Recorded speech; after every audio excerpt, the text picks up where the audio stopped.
Good evening, ladies, and oh my god, I forgot it again. Someday I'm gonna remember to set that off. Also, Panic, what the fuck do you have on your TV in reverse right now? It's in reverse. It's in reverse. Damn, Skype mirrors. I thought I had it. Thought I was clever. There we go. Nope. There you go. That's better. That's much better. Now, whether or not anybody actually ends up being able to read, that's another thing. But we'll get the magnifying glasses out. Ladies and gentlemen, welcome to another Technical Alpha. It is Friday, August the 18th, I think. Yes. 2017. I'm losing track of days this week, but that's okay. That's actually not that far out of the norm. We got a good show lined up for you, you guys and girls out there today. Quite a bit to talk about, and enough that possibly not everything on this list will even be worked in this week, but we'll make a run for the border one way or another. Which border? Gentlemen, how is everyone doing today? Has everyone managed to not kill anyone this week? Not get themselves into too much trouble? I actually just heard before we went live, Mr. Black, you've had more luck this week with vehicles. Have you considered by any chance becoming a permanent pedestrian and just giving up cars altogether? Yeah, it's crossed my mind, that's for sure. Crossed my mind.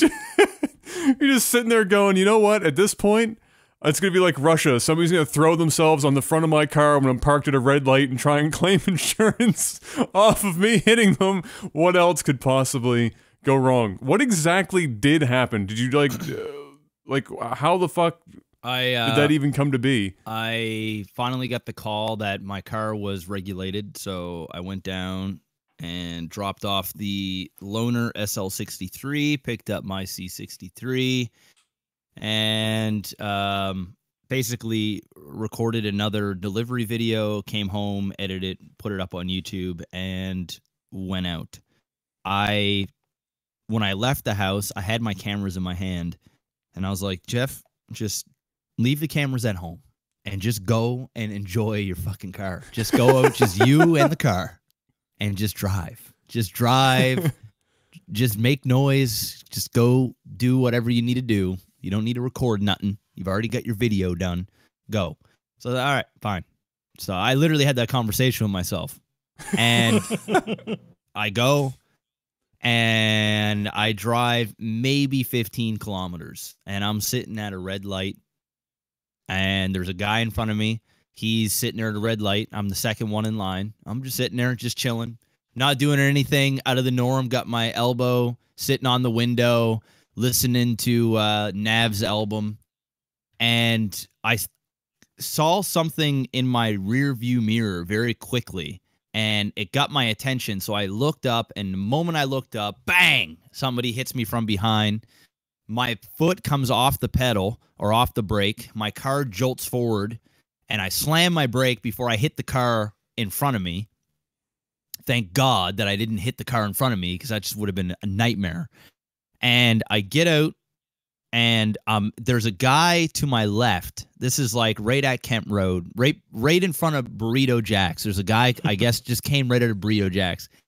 And all I heard was, "Oh, shit! Oh, you fucked up, son! Oh!" And everybody, like, when you see my car, right, it stands out. Like, everybody...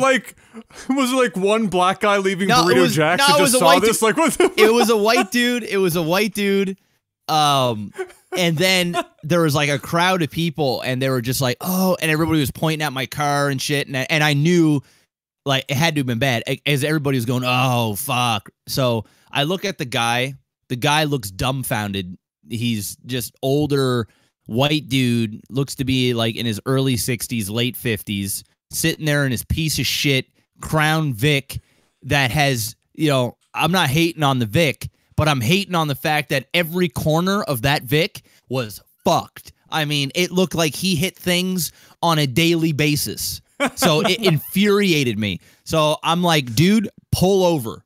And we pull over, and I get out of my car. I'm like, you just hit my car, man. I was like, I just got this 2 hours ago. It's a brand new car. I was like, you better have insurance. He's like, yeah, I have insurance. And we pull into the driveway or a parking lot, and this guy doesn't give a fuck. He never once said, sorry, dude, my bad, nothing. I asked him if he was hurt. He was like, nah, I'm fine. And I go, so what happened? We're sitting at a red light. Like, how do you hit me? His excuse, which made me want to punch him in his face, was I was too busy admiring your car. And at that point, I was like, if this guy was 20 years younger and I didn't feel like getting arrested or getting sued or charged or whatever things he was going to do, I wanted to hit. I was so mad, dude. But I kept it cool. I never once yelled at him. I never once swore at him. I never once did any of that stuff, because everybody reacts to things like that differently. I don't know if he was like in shock from it and he was just processing it differently, or he just didn't give a shit, you know? Because whenever somebody, I mean, when you hit a car like that, that's like your worst nightmare. Like literally your worst nightmare. Like when somebody sees a car like that and you're thinking, did I really just hit that car? Out of all the cars on the street right now, that's the one that I decided to hit. So I don't know if he was like, oh, I'm screwed, like my insurance is wrecked or whatever. But he tore up my, he broke my carbon fiber in the back. There's two bumps on the back of my car that are there. They're kind of an ugly design, but they're there to protect the vehicle. They're the 5 mile an hour bumpers. Yes, they're the Canadian specials. Yeah, or the North American specials. Yeah, I should say. they're not like that in Europe. It's just a North American thing. Good thing they are there, because if it wasn't, it would have hit the frame of my car and it may have actually damaged the vehicle. But fortunately, it's just more of a cosmetic thing. No major damage, just a couple of dings on the paint and a couple of little tiny dents on the back panel, and the carbon fiber is completely like destroyed. And then of course the two bumps, those are wrecked. So I took it to the insurance yesterday. They said and because it's a special paint, the matte gray, they said if they try and mold the shape of it back, they'll never get the same look as it does in factory. And well, it's got to be a new bumper, and they've got to repaint that bumper. Your car's new enough that they don't have to color match the paint. They just have to get the same color. It's literally what, like that's literally it. Yeah. Yeah. The car is a month old, and it's, you know, it was stored for the vast majority of it, so the sun didn't get at it. So he said instead of trying to match the paint and trying to reconstruct the look of your car, he said there's just no way. Like, it's a brand new car. Obviously, you know, if the car was a year old or 2 years old, they would probably try and match the paint and stuff like that. But instead, they're just going to order a whole new back panel, a whole new carbon fiber.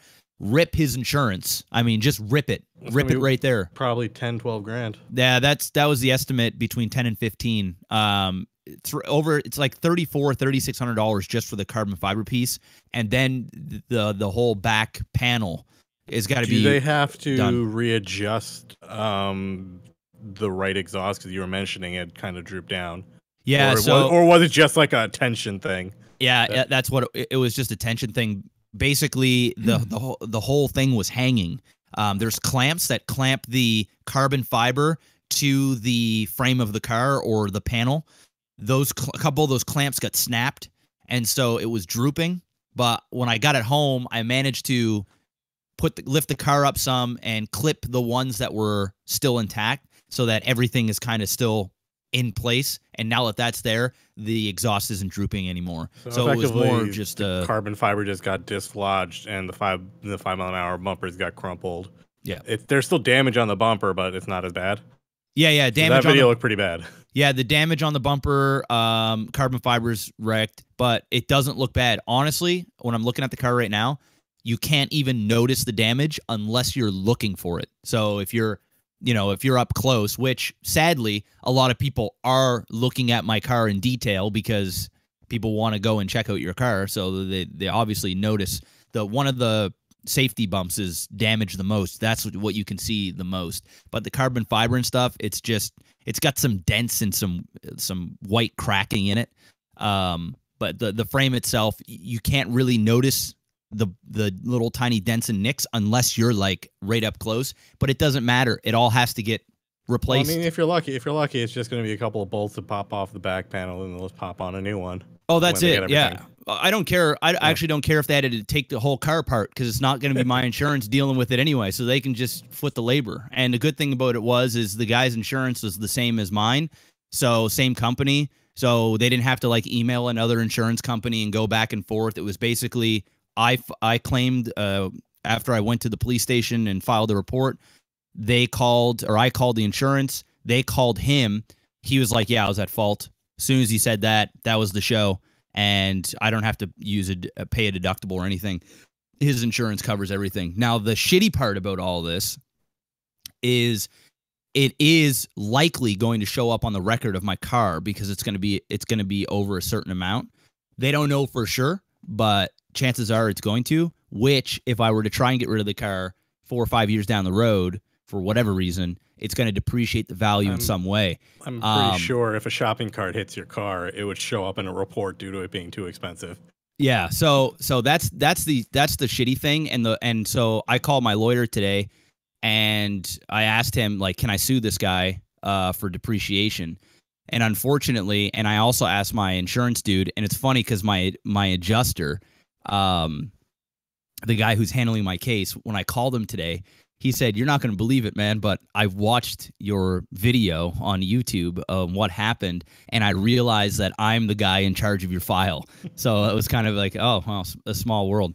But he told me, and lawyer told me, that you're not allowed to sue somebody. There's a law in Nova Scotia that if you're in an accident, insurance takes care of it. Insurance will not cover depreciation, and you cannot in any way, shape, or form sue the person that got into an accident for you for depreciation. There's like a law against it, which is ridiculous because I was like, well, what happens if somebody doesn't like you and they just want to ram their car into you and they know they have insurance? So insurance just covers the car to make it look like what it was before, but if there's any depreciation, that's it. I want to say that if you're in such crazy circumstances that somebody hates your ass so much and you just got a brand new crazy expensive car and they'd go take a fucking Pontiac Firefly and run it into the ass end of her just to fuck your Equifax, Carfax fucking price. I think your bigger situation here is not worrying about the depreciation. It's that somebody hated you so fucking much that they went out of their way to ruin their own insurance just to fuck your car up. It's just well, yeah, crazy. But I'm just saying, like, even accidentally, is it fair that you get a brand new car, somebody hits it, and you haven't even really driven the car yet, and they treat it as if it's a 91 Camry, and it's however old. Obviously, it's hard to gauge depreciation on a car so old, but something that is brand new, it's kind of obvious, the impact that has on that specific vehicle. Yeah, well, I mean, I guess ultimately, yeah, it is unfortunate. I don't, yeah, I guess it's just like I guess they're probably looking at it. The province is probably looking at it like, what the percent chance of this scenario happening is like winning the fucking lottery. Like when I heard that this happened, my first thought was he better been on his way to the fucking corner store to buy himself a scratch ticket because this motherfucker's got the greatest luck in the world in the last month. Like, just the odds are crazy. So just to clarify, this wasn't like you didn't leave the lot and then it happened. You had the car home for a bit and then got back in the car and went out for a drive. Yeah. Okay, yeah, that's crazy. I had it for like 2 hours and then he hit me. I had it literally. You were in the honeymoon period. Didn't even have my. Okay. Oh, also, I know I'm going on. I got pulled over today. That's fine. So listen to this. Oh no. I get pulled over today, or I'm driving in Spryfield, and one of my tenants had an issue with a leak in a basement sink. So I went down there to go and assess the problem. So I'm leaving the place, get all that taken care of. I leave the house. I'm driving down, going towards Dumbrack, and I see 2 cops turning left to go towards Dumbrack. Now, I'm saying this to Adam because Adam knows the area, but everybody else ain't gonna know shit. Yeah. So they're in the left lane getting ready to turn on to Dumbrack, and I'm on the right lane just going straight up towards the Petrocan up by the old Terex. So I see the 2 cops, and I knew 100%. I turned on my camera, and I said, I just drove past 2 cops. Guaranteed one's going to come around and pull me over. Because I just finished getting my car at a break-o period, so I was in Sport Plus mode, and I wasn't driving fast, but my car is loud, right? So it was crackling and popping and doing all that stuff, right? So I'm driving past, and lo and behold, one of the cops come out from the side. I'm getting pulled over. As soon as I turn left on the Herring Cove Road, just driving past Petro, the lights come on, pull me over. So this is where it gets even dumber and where I should be buying a lottery ticket. Pulls me over, comes up. He goes, license or registration. I said, yep. I had already had it ready for you. I figured you were going to pull me over when I drove past 2 cops. Like, I was already kind of in a bad mood. I didn't say it in like a mean way, but I said it in like a this is my luck way. Yeah, this is, I just figured this was going to happen. And he said, well, that's what happens when you don't have a license plate. I said, well, there's a temporary plate right there. He said, license registration. So I give him license registration. He goes around, temporary plate. He goes, yeah, your temporary plate's expired. Said, no, it's not. I just got the car back 2 days ago. I just got into an accident the other day, and I was down at the police station, and I went through all the stuff. No, he said, no, it's expired. Look at this. So I turn around, I look at it, and my sales guy accidentally writes the wrong month on the registration. So I'm now going, what? I'm going, this cannot be it. So he looks down at my insurance. He goes, yeah, your insurance is expired too. I said, what? My insurance is expired. So he hands me the insurance. I look at the insurance card. It expired yesterday. So what happened with my insurance card is they gave me a temporary 30-day card when I originally got the car in July. So from July, I got it July 11th, which is where it was like issued till July 17th. I got it. Yeah, it was good till July 17th, essentially. And he goes, yeah, your car's not registered and you don't have insurance. I said, man, I'm driving a brand new car. You and I both know that this is insured and registered. I just got it off the lot. I hand him all the papers that they sent me. I'm like, I didn't go to so the DMV was closed yesterday because it wasn't closed, it was open, but their entire network was down. So I went to the DMV and none of the computers were working. So I said, all right, fine. I got 30 days to do this anyway. It's no big deal. And I drove around today for 4 hours breaking in my car because it was getting so close to break-in period. If I knew my shit was expired, I just would have went and got it done today. But I figured 30 days. So he goes back to his car and he's like, yeah, I'll check out on that accident. So he goes back to the car. He realizes I'm telling him the truth about the accident. He said, well, it doesn't add up. Why did you tell me you just got the car 2 days ago when your insurance gave you the insurance for the car last month? I said, well, when I got the car, I had it for 2 days and it wasn't regulated in North America, so I had to give the car back. And I just got the car back. This guy was like dumbfounded. Like he thought I was just, you could tell he was like, this guy is making up all this shit right now. He's making up all this stuff.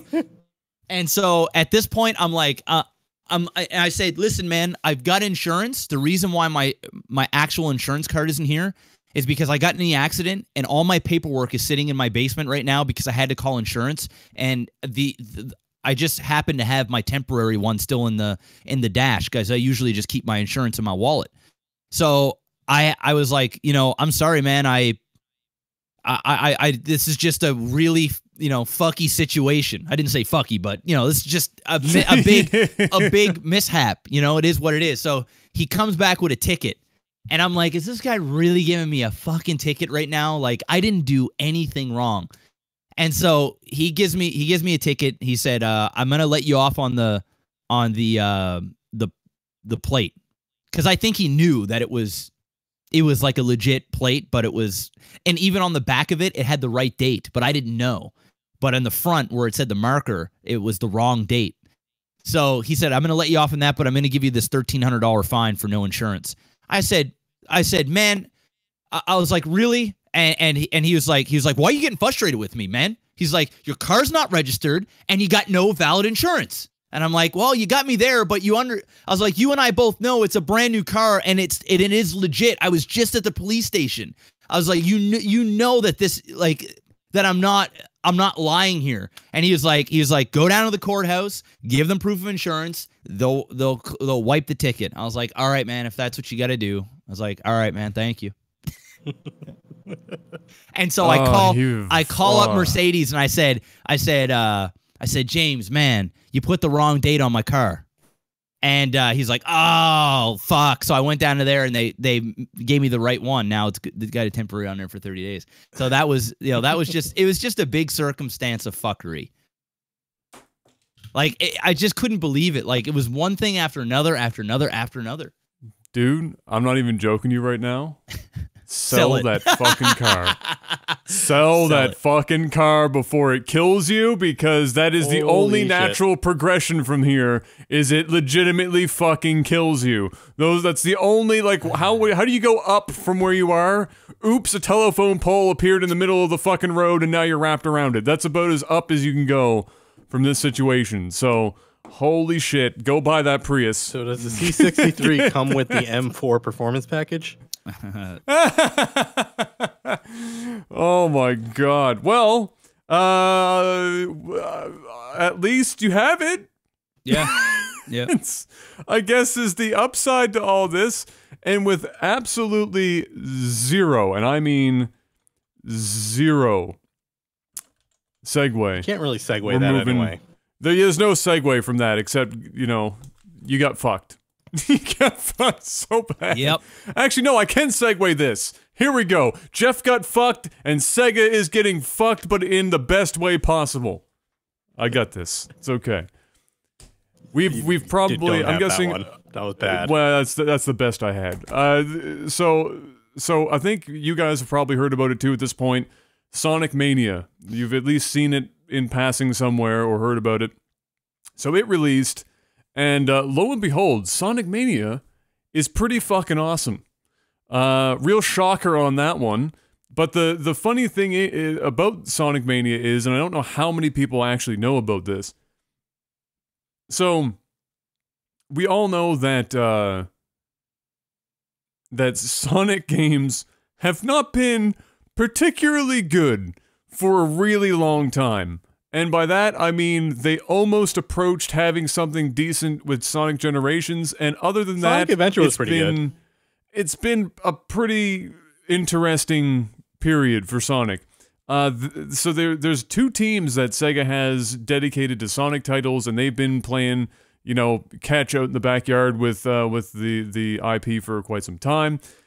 Eventually, what ends up happening, in some weird, crazy way, the specifics of which I'm not 100% sure about, but the idea is, the team that made Sonic Mania is like a random assortment of people that are old modders, ROM hackers, fan game creators, and artists, everything. From the top to bottom, pretty much exclusively, with very little exception, they're all just like a group of people that have been on their own time dealing with and playing around with Sonic games for like 15 years. Sega says, all right, guys, we're tired of getting shit on by the entire internet community for producing Sonic games that we think are pretty good, but as it turns out, I guess they think that aren't that good. So, if you think you motherfuckers can do it better than Team Sonic can, go right the fuck ahead. And so they go away and they create the 2D side-scrolling, but widescreen, 60 FPS, completely redrawn, high level of detail, pixel art, and animation. Sonic for the ages. It's incredible music. Pretty much the old school Sonic, but just meant to run on like modern stuff. It looks like Sonic 2 and 3 and whatever. 100%. You can play as Tails and Knuckles and Sonic, and they have like there's so much in this game, and it's all so PC, well done. Sony, Switch, Xbox, like, released everywhere. So it releases, and the reviews start rolling in, and they're all fire. All the reviews are coming in, and everyone's loving this game. It is the highest rated Sonic title since basically the internet has been reviewing games and giving them scores. And unfortunately for Sega, they're about to, in the not too distant future, release their own mainline Sonic title. I can't even remember what the name of this next one is. That's it, Sonic Forces, which is almost guaranteed to be a steaming pile of shit. Yeah, so you've got the main Sonic team. The press reviews have said, we are scared about this game. It's so freaking weird. So you get the modders that Sega was like, go fucking do it if you think you can do it better than us, and then the main Sonic team, and one came out amazing and the other one looks like complete garbage, and now here we are. But I didn't think I'd see the day, but here we are. I kind of want to play it. I played it earlier today. I got it on the Switch. I was playing it on Really? Yeah, I played it on the train ride home. And how did it play on the Switch? Did it run there's well? So this is the caveat. There's a weird bug on the Switch, is that the home button to like go back to the menu in Sonic Mania doesn't always respond. Like, you might have to smack it a few times and it will work. Other than that, performance has been amazing. Like, nothing wrong with that. The game plays just fine. Like, I was sitting there and I'm like, and this old guy next to me is like, is that a ROM or something? I'm like, no, they just released this game. He's like, oh, sick. The best thing about, I'm happy for two reasons. One, I'm happy that Sonic finally has a really good fucking game, because the old Sonic games are dope. And now we've got an honest to God good Sonic game for the first time in forever. And I'm doubly happy because it is the biggest. If this doesn't wake Sega up and go, fuck, we don't know what we're doing with our own shit anymore, we need to go find some other people that know what they're doing, then I give up entirely, because they're going to release... I've ever wanted from Sega for a Sonic game is either give me like a more polished Sonic adventure without anything too crazy, or give me like, you know how they made that Mario with like the 3D sprites and everything in a 3D environment, but it's a 2D side-scroller? Yes. Give me a good one of those that actually runs well for Sonic, and I'm happy. People have been telling Sega directly for, I mean, we can almost say Sonic decades doesn't plural. Need to be complicated. Like, we're approaching decades plural, and people are not getting complicated with it. They've told them over and over again, and Sega just keeps pumping out this garbage, Shadow, the fucking Hedgehog, whatever, the shit, werewolf thing that they've been doing for the last 17 years, and now we finally have this good game. I don't know, Jeff, have you seen anything from this? This thing? The collector's edition actually looks pretty cool. I actually don't think the Sonic Forces looks all that bad. I think it looks kind of cool. I like the art design on it, but I haven't been a fan of Sonic for a very, very long time. So to me, it doesn't matter either way. I'm happy that they came out with a community-based Sonic, and I'm happy it's doing well. And that's pretty much it. At least people have that. I mean, yeah, just enjoy it. One of my favorite things is a video comparison from, like, the classic, when you start a Sonic game, Sonic pops up from the fucking circle, he gives you the fucking thumbs up or whatever the shit, in the starting screen. So they compared Sonic Mania's starting screen, which I follow the guy on Twitter who did the animation for it, the pixel art for it, and they show that, and it is like, I don't know how many frames a second it is, but it was an absurd amount of work for this starting logo, and it's smooth as friggin' baby's ass. And then on the other side was the last Sonic release, and there was like 5 frames of animation, and I was like, fuck this shit. They can't even take their own game seriously anymore. And I was so happy when it came out, and it's doing well now.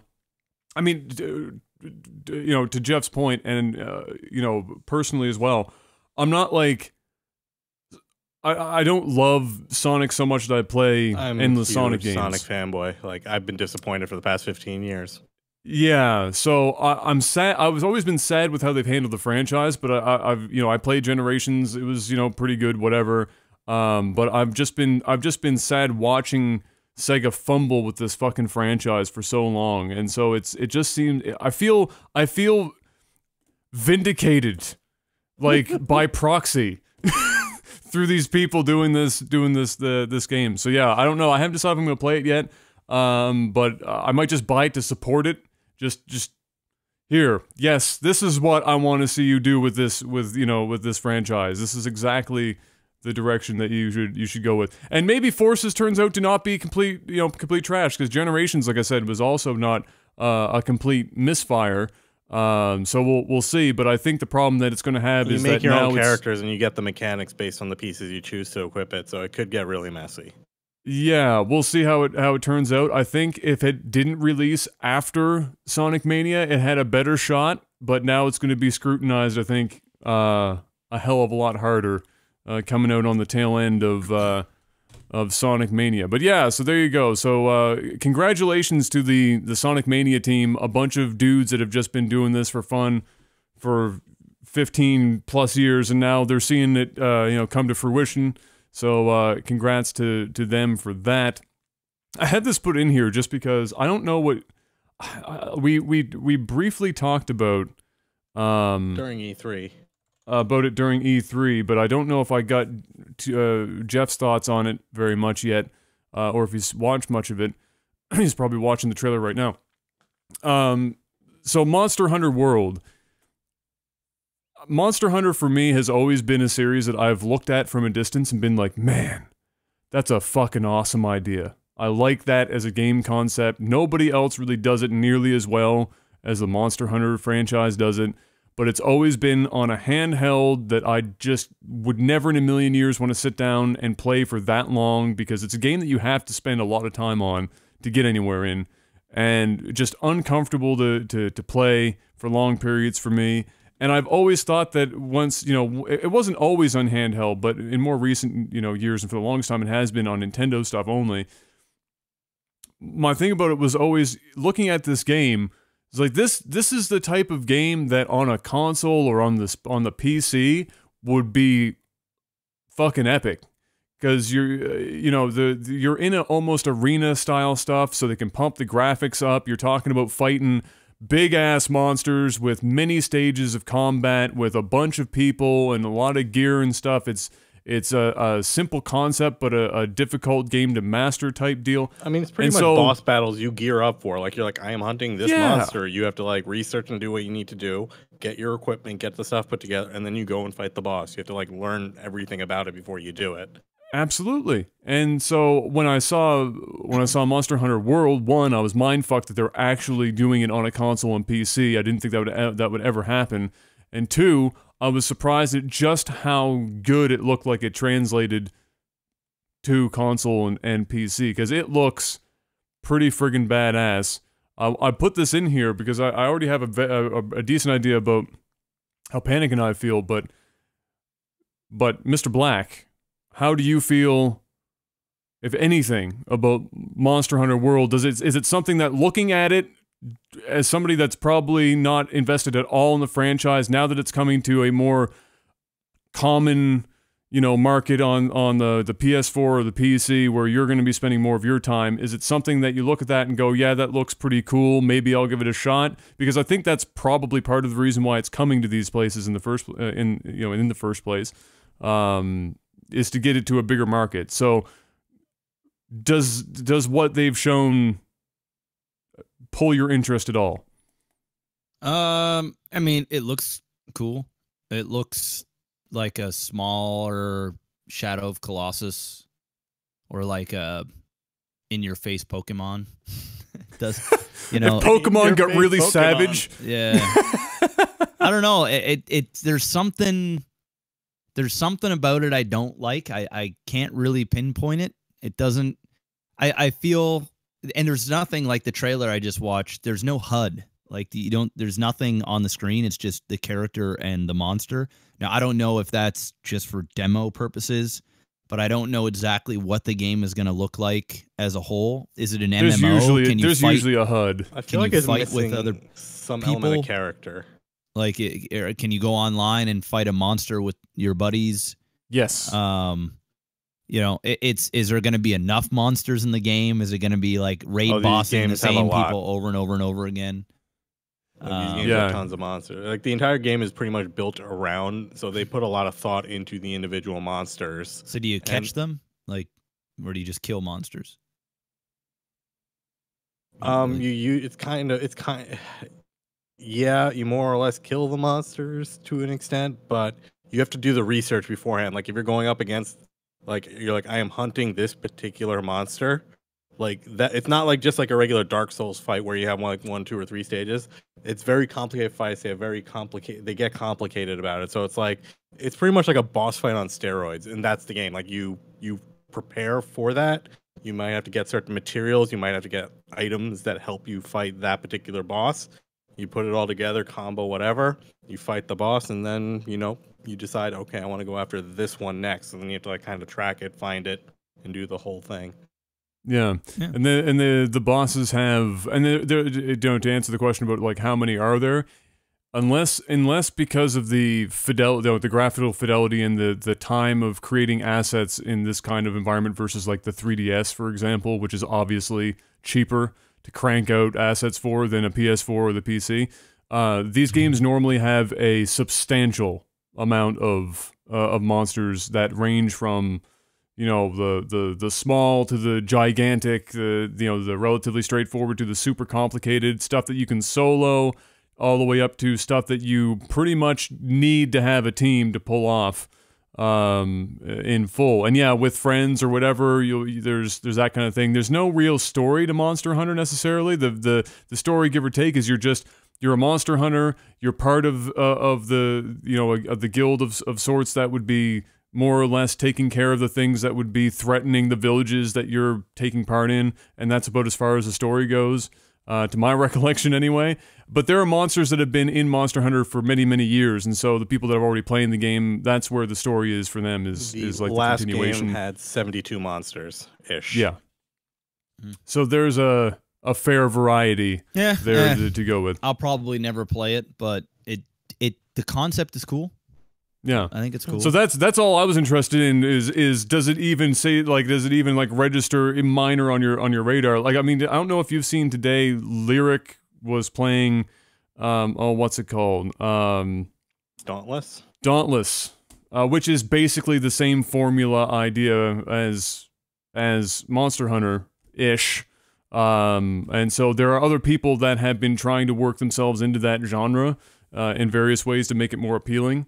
I think it does work. It'll probably do really well.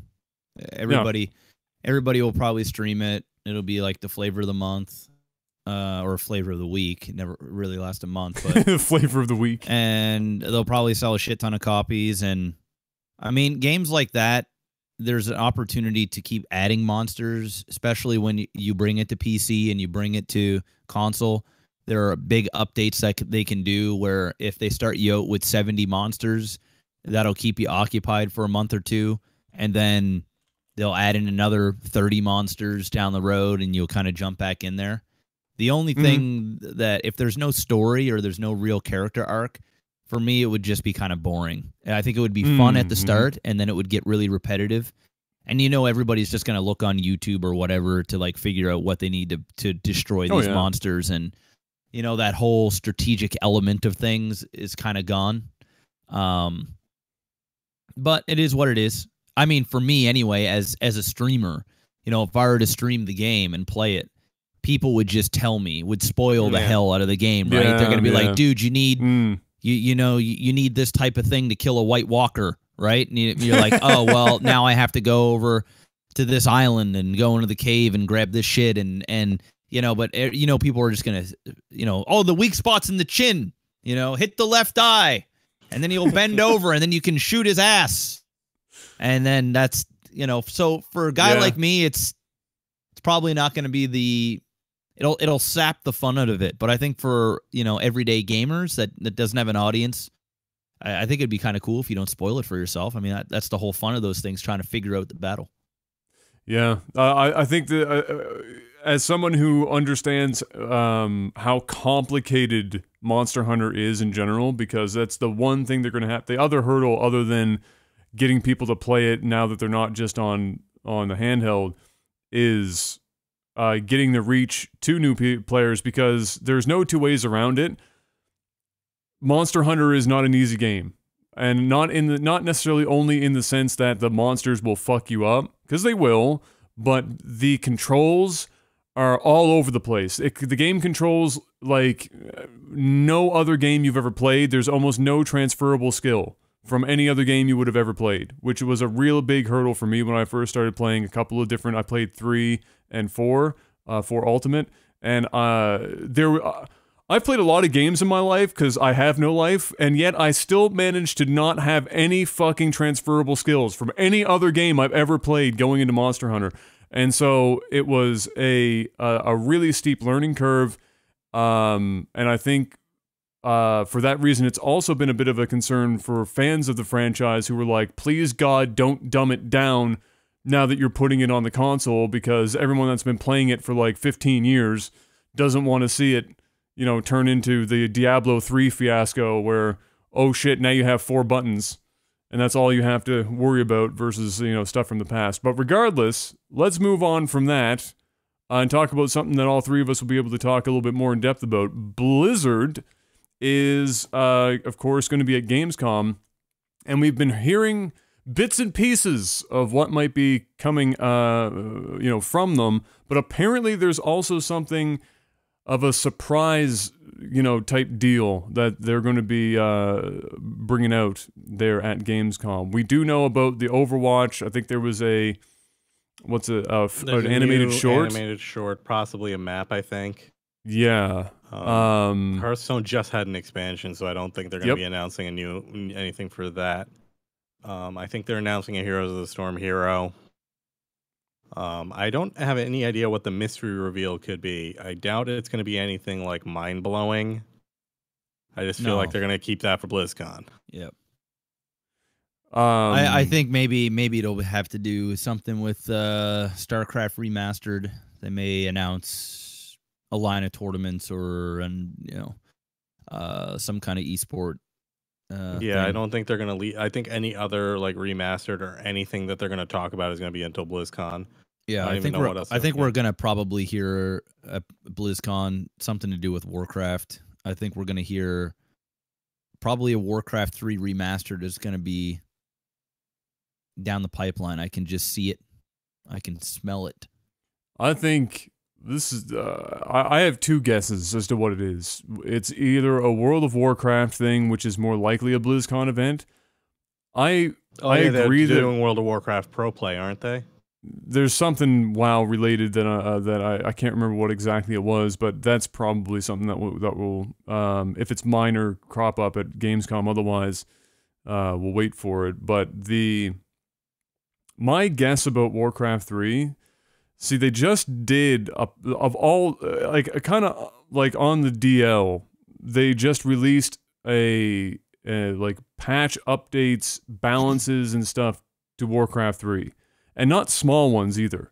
Like game-changing shit, like changing the outlay of maps, reducing asset sizes and stuff to make it more easily playable, to see what's happening, because there were effects and stuff that were getting lost in like trees, for example, etc., etc. They were doing, I think they even did like balance changes for heroes and camps and whatnot. Like there was a pretty substantial amount of stuff that went down there, and all of those things to me signal that there's probably not a remaster in the sense that we got with Brood War, because I don't even know if we really need a remaster of Warcraft 3. I think they can patch all the shit that they really would need for a quote unquote remaster into Warcraft 3 as it is.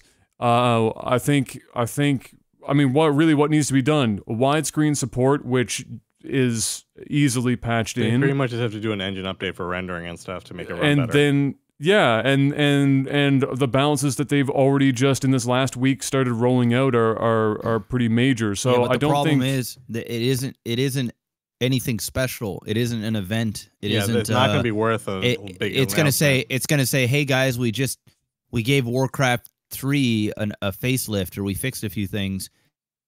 It's not going to have a splash of making a $15 remastered where it's a dedicated game that everybody can get behind and get excited for and build that hype up for. It's not going to be an SCR type thing. No, I believe that we will get that for Warcraft 3. I also think that David Kim, who left balancing for StarCraft 2, went over to work on Warcraft 3. That would be like a whole bunch of people's nightmares. I think that's David Kim moved on to Warcraft. I think that's Dustin Browder left HOTS to work on another project. So yep. I suspect him and David Kim are going to work on Blizzard's next RTS, be it a remaster or something else. I mean, if it's a Warcraft 4, I mean, that would be amazing.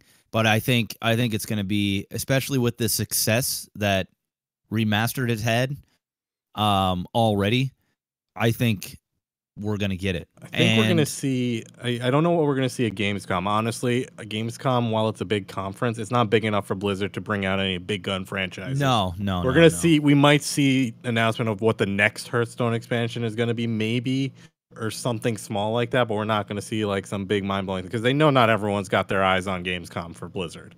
And also on top of that, Remastered just came out, and they don't want to take the limelight off that while it's hot. They're not going to release, something else. They may also say, I mean, this might be too. They big might of do a an Diablo announcement. 1 remaster or something. Well, they may go. We're going to release all, like how they gave Brood War for free.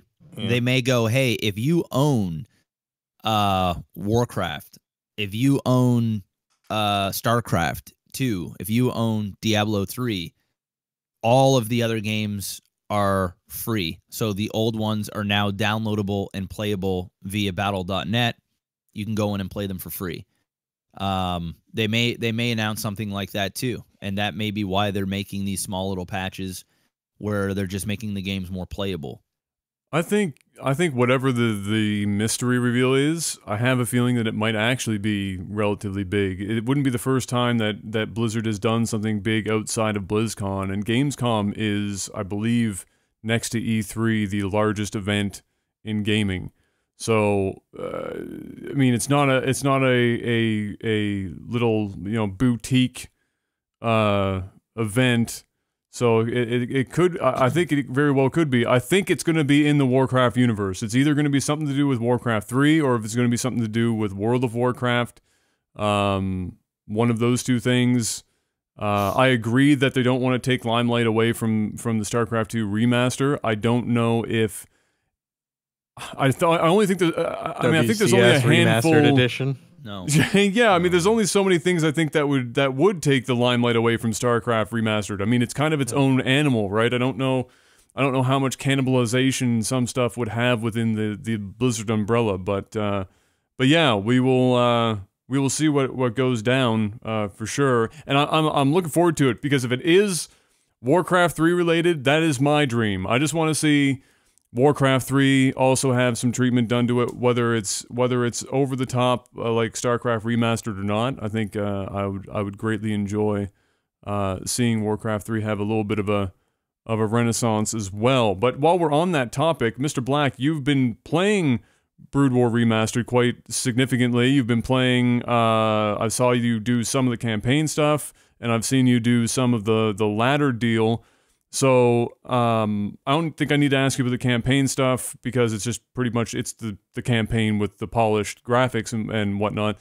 But how has the ladder experience been with the changes they made to make finding games easier and all that shit? Has it been pretty smooth for you? Have there been any hitches?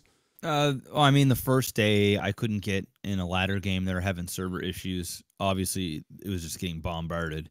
Yeah. I will say Battle.net is the best I've seen ever. There's actual chat channels that you don't have to type in /join space blah blah blah. It's just you the regional channels. Yeah, you just click on a search or whatever or create, and you're in your own channel. There's an MMR system, which is nice. There's a win-loss ratio. I queue up, I get a game within 5 seconds. Honestly, the game's perfect. One other crazy thing about that whole DSE remastered like laddering system, it was written by like one guy. Yeah, that guy should go in the history books. He's been tweeting out that he's like dying because he's like finding bugs and he's like trying to fix them all now. So he's like been doing marathon sessions. Once the launch like happened, he got a lot of data, so he's like, I can start fixing these. Yeah, well, that sounds like the type of guy that, you know, if one dude is crazy enough to write all that to begin with, I'm sure it's the type of guy that as soon as he spots one bug, he starts losing hair. Just, oh God, please no.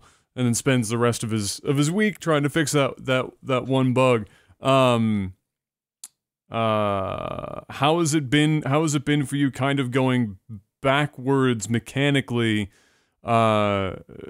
You know, I've been watching handfuls of people play it that have been StarCraft 2 staples. You know, whether they're Korean or North American. I watched Dragon play today. I watched who was it? Rhett, I think I was watching today.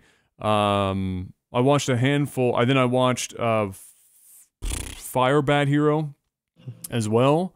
And so I've gotten this range, people who have either probably played quite a bit of Brood War in the past, now playing in this, you know, widescreen epic version. I've seen people go doing the transfer from StarCraft 2. How has it been for you, putting as many hours as you did in StarCraft 2 the last few years, going back to Brood War? Even though you technically know some Brood War stuff, it was never really at the level that you were playing with StarCraft 2. So how's that been for you?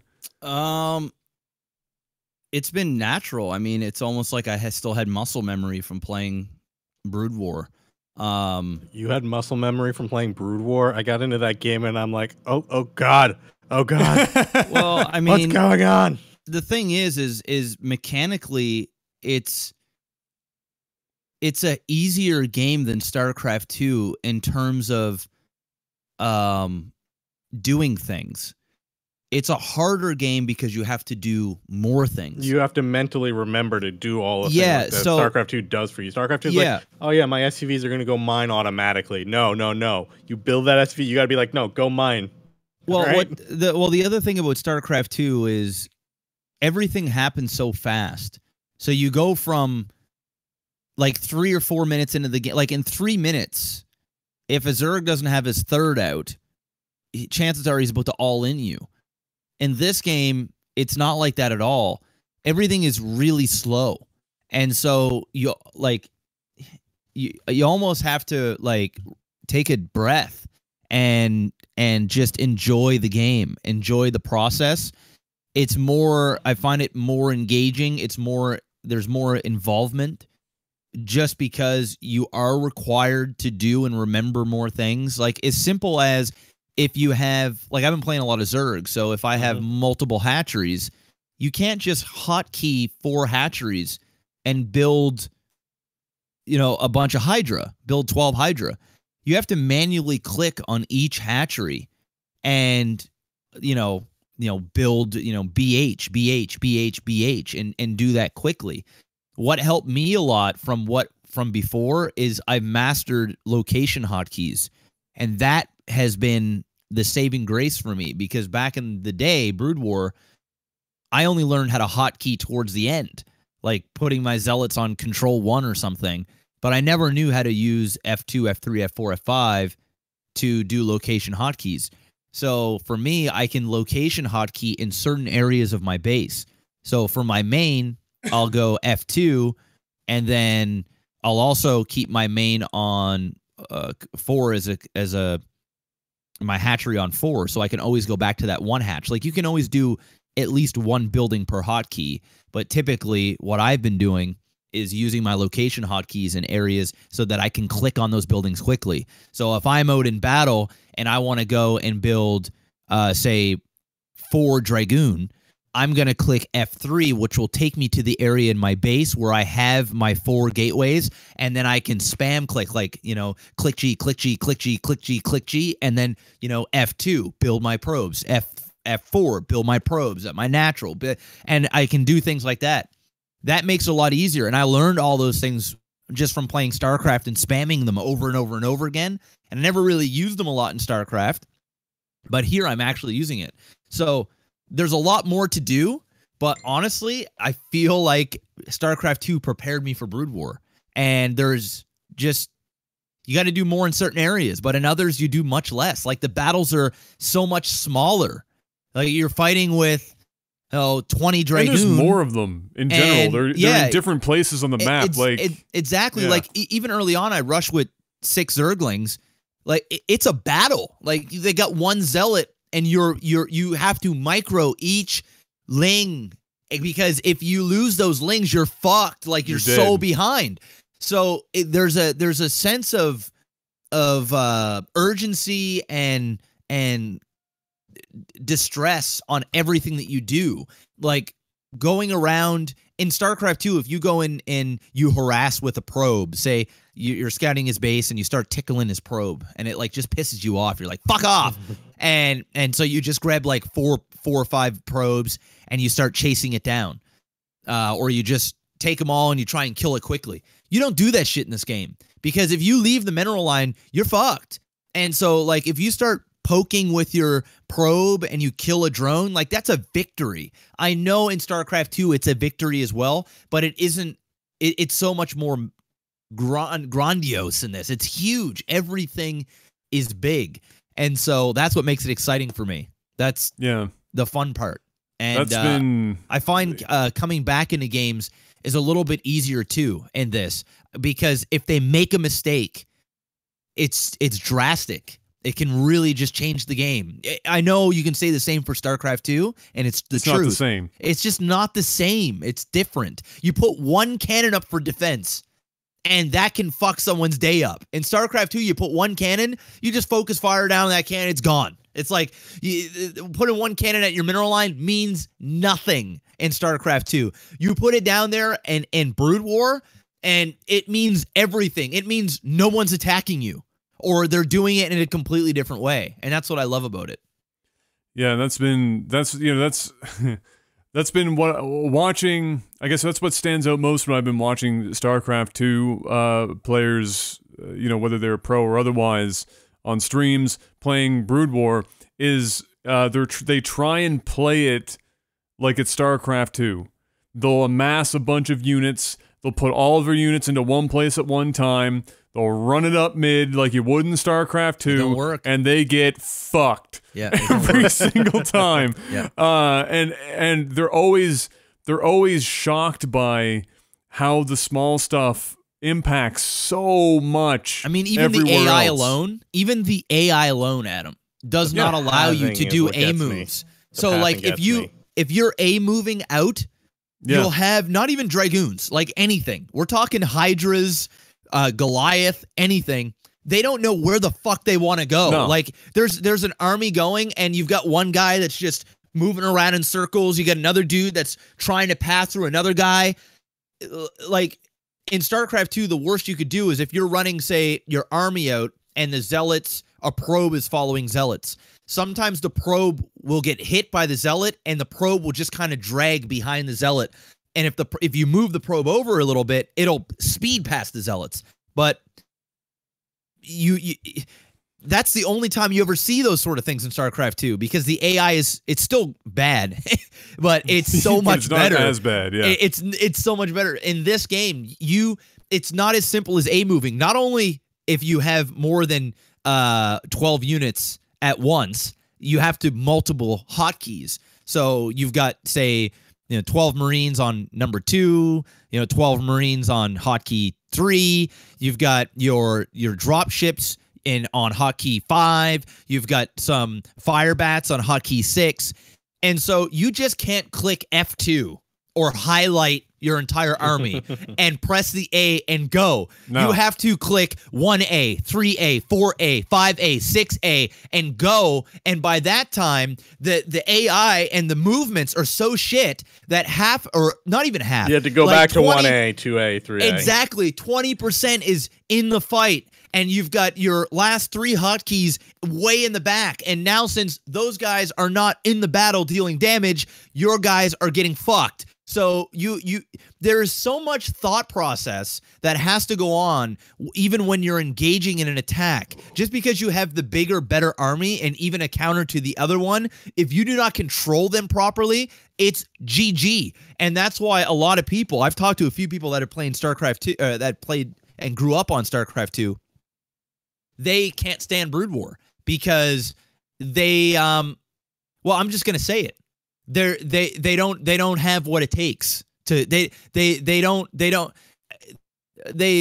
they're spoiled with how easy things are in StarCraft 2, and there's nothing wrong with that. I think Brood War is a better game. I think mechanically StarCraft 2 shits on Brood War for sure. I'm not saying that's not the case, but the bad mechanics is part of the strategy in the game, and you really have to look at it that way, because if you don't, you're never going to get good at the game. You're always just going to be average. The guy on the other side of the field is dealing with the same shit that you are. Exactly. So it's not like you're the only person that has to rotate from 2 through 6 and keep smashing the right mouse button so that you keep putting more inputs into the AI so that they don't go left, right, backwards, everything else. Exactly. And think about it this way, Adam. If for the average players that are playing StarCraft 2 and they can click, one key like F2 and their whole army is doing in the A move, right?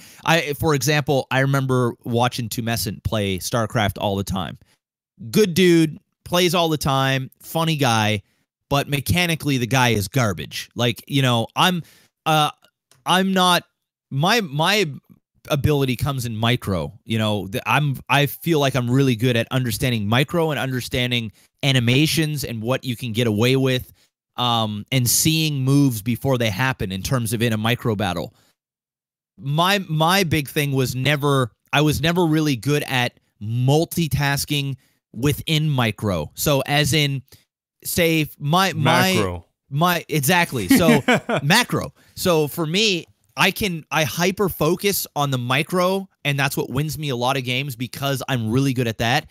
But what loses me a lot of games is that, sure, the micro battle was really good, but then at the end of the battle, I may have 800 minerals or 1,500 minerals stacked up in behind, and if I'm playing Zerg, they can just auto remax instantly, and I don't have enough time to do that. I've lost countless games, and you know what it is? It's a skill thing where I know I'm inadequate in that department, and it's kind of it's kind of like being really good at something. So for example, Panic, or I won't talk about Panic, but we'll say Adam, for example. Adam is really good at making things in Photoshop, right? Doing all the artwork and the design and logo design and all this other stuff. Are you implying that I'm not good at things? No, wow. I was gonna talk about your job, but I didn't want to talk about your job. So, Adam's really good at that, right?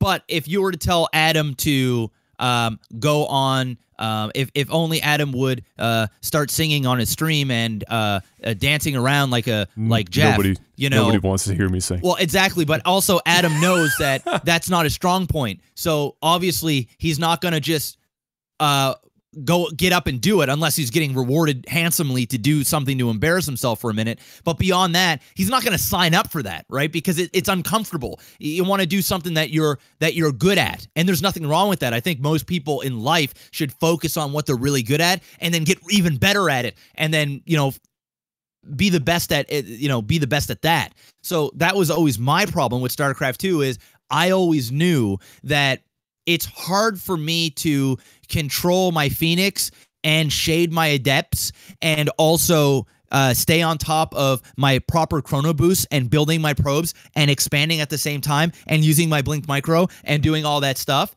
I knew that is very hard for me. So I picked what I was really good at, and I hyper-focused on it. I hyper-focused on timings and letting my micro win me games. And it did. And it got me very far. It got me GM a few times. Stalkers. And that's great. I didn't even get GM from 4 gates. That's what pisses me off the most. When everybody comes to my stream, they're like, you still 4-gating? I haven't 4-gated since Wings of Liberty. Well, that's the thing. Despite that, it wasn't the 4-gate that won it. It was your control of the stalkers that won it. No, I wasn't even 4-gating. That's the thing. What I got when I got GM is I was proxy oracling and I was 3-gating Protoss and I was Immortal Century all-inning Zergs. Those are my 3 main builds. 4-gate has been irrelevant since they changed the warp in high ground back in Wings of Liberty. Did you actually read the changes that they're doing for StarCraft 2? That's a whole nother podcast. That's an entire that's like, I mean, that's just, don't even get me going on that. But what I'm trying to say is, in the reason why Brood War is not an attractive game and why I believe it won't be a massive game, even to the size of StarCraft 2, is because for the casuals, it's unplayable. It is so, like, mechanically, not only the AI issues and everything, you know, if you haven't grown up on that, you just can't respect it. There's something about a nostalgia and a love for the game that you can, people that love the game can deal with it. It's like having a fucking ugly child. You're like, you know what? I raised you. I made you. You know, I know what good of a person you are, but damn it, you're ugly, but I still love you, you know? But other people go, I don't want to fucking touch that with a 10-foot pole. I don't care. But the parent will always love their child. It is what it is. Or like a really ugly dog. You know, you just love the dog. You know, you understand the dog. Well, here's the thing. StarCraft 2 players don't love Brood War for loving Brood War, and they most certainly are not going to love Brood War for the looks, even in remastered version. So when they pick it up, if they are not able to at least bring their talents into the Brood War and have that feeling of doing something that you're good at, whether it is the micro, whether it is the macro, and those don't translate immediately into Brood War, you got to ask yourself, why am I even playing this in the first place? I may as well play StarCraft 2. This is probably going to get me crucified somewhere, maybe even by you guys. But I'm gonna draw an analogy here. I hear the States is adopting that as a normal practice here anyway. Yes. So I think, you know. So I'm gonna say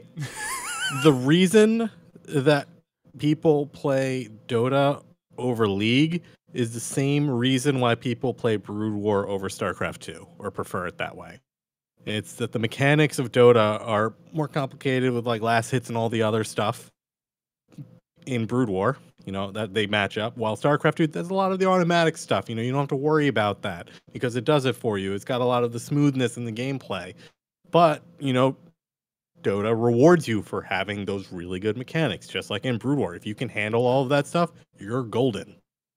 Yeah, I mean, there is truth to that. I'm not going to crucify you. There is truth to it, but I think the Dota thing it's a little different because Dota, in terms of mechanically, it's not, there are a couple of heroes that mechanically require a lot more, but I don't think that that's the case. I think Dota I'm talking gameplay-wise specifically. Like last hitting creeps is Dota's much more denying and all of that. But the thing is the game of StarCraft is not a harder game. Like the concept is the same. Yeah. It's mechanically, and it's not because it was made that way. It's just old and the way it worked, and that's it. And also, people still love and play Dota. There's not very many people that were loving and still playing Brood War. Brood War is still a game that it was played, but most of it was in Korea. North Americans just kind of gave up on Brood War. Of course, there'd be people that played, but Dota has always been popular. Brood War kind of fell off, and then StarCraft came out. It would almost be like if Dota was a thing 15 years ago, and then League came out, and then Dota Remastered came out, and then you can make that comparison where you go, okay, well, StarCraft it was a harder fell game. Off in North America, mainly because, one, the servers mostly got shut down, and you had to jump through hoops to even be able to play the game. Like, you had to get the fish, you had to do all sorts of crazy things to do the networking and get the game is playing, you know, and it got harder to find the maps, you know. So now with Remastered, they pretty much said, yeah, we're turning on all the online stuff again. You don't have to jump through hoops to get it to work. Yeah, I think, personally, from a person that played Brood War a lot, it's an elitist thing. It's kind of like Dota, where we go, well, we have a harder game. You know, it's harder to play. So, you know, you fuckboys over in StarCraft 2 or you fuckboys over in League of Legends, you keep playing your pussy game, and we're gonna play the real game. That's the reality of the mindset of old school Brood War players. And StarCraft 2 players don't like that, because when StarCraft 2 players that are good at StarCraft 2, that are high GM, and then they play Brood War and they're garbage at it, that is the analogy that I was making about Adam, where you go, you know what? Listen, I didn't, and then their excuse is, well, I didn't grow up on this game, so I don't love it the way that you guys love it, so I don't care about this. Like, I don't see what you guys see, and that's fine, you know? I appreciate it because I grew up on it. There is a nostalgia factor on there, but I also appreciate the fact that it isn't as fast-paced, and it requires a lot more thinking, and it also plays to my strengths, and all those things makes it the perfect game for me. But I still think StarCraft 2 is a more enjoyable experience. I think StarCraft 2 it's a better game. StarCraft 2 is a better game in the sense of mechanically, but I enjoy Brood War because it's Brood War. I always loved it. So I'm biased as fuck, but I can still admit that StarCraft 2 is a better version of Brood War, just it's not as balanced. I mean, the perfect world for me, honest to God, would have been Brood War in a StarCraft 2 engine. If they would have made Brood War StarCraft 2, I know that we kind of have it on customs, but if it was like an actual Blizzard thing, where like Starbow. Yeah, like Starbow, but if they actually made the game and it was the same units, the same looking units, everything, same balance, and they made it in a different engine, I would have been even happier with that, I think. Yeah, well, one way or another, StarCraft Remastered is, I mean, I'm not going to talk too much at length about it because we're going to go on too long about it, but I think that having now watched it be played and seen the single-player stuff and the multiplayer stuff, I think it's about as good as anyone could have ever hoped for a remaster of a video game. It has reminded me how much more I enjoyed almost everything about Brood War versus StarCraft 2, whether that's the music or the sound effects or the anything and everything. Battle.net, I mean, just to top this off, Adam, you're making me horny, buddy. Just to top this all off, the thing that really made my week, as far as a good old little giggle, was somebody at Blizzard got paid a lot of money to decide that they were going to call Battle.net the Blizzard app. And then somebody also got paid a lot of money to say, wait, that's fucking dumb. Nobody's calling it the Blizzard app. Let's just go back home with our tail between our legs and we'll call it Battle.net. And so they are, but no, but what? But wait, there's a caveat. The caveat is it's Blizzard Battle.net. It's not just Battle.net. So we couldn't admit defeat entirely. We were so worried about admitting defeat in this regard that we redid our fucking logo. So it's Blizzard with like Battle.net underneath as a footnote. I think it's hilarious. I'm happy they did it because nobody was calling it the Blizzard app. Nobody was ever going to call it the Blizzard app. Whoever made that decision should be fired in the first place. But here we are. And like Jeff said, when you go in, if anything, if you've spent any amount of time in StarCraft 2's version of Battle.net and you haven't wanted to kill yourself, props to you. For everyone else, so bad. You go into StarCraft Remastered and you're going to see an improved version of what was already better than StarCraft 2's Battle.net, and then you will never, ever want to go back to StarCraft 2's Battle.net to do anything ever again. StarCraft Remastered is honestly the best thing that I have ever played in gaming since Brood War. It truly is. Like, experiencing Resident Evil 7 in VR is up there. I keep coming back to that because the game was so fire in VR. It was just amazing. But I'm telling you, I am so happy with Brood War that I can't even put it into words. It's so fucking good. The remat, like, you can just click F5 whenever you want, and you can be reminded on how shitty the game looked, and then you can click F5 again, and it goes back to widescreen, and you can do that whenever you want seamlessly.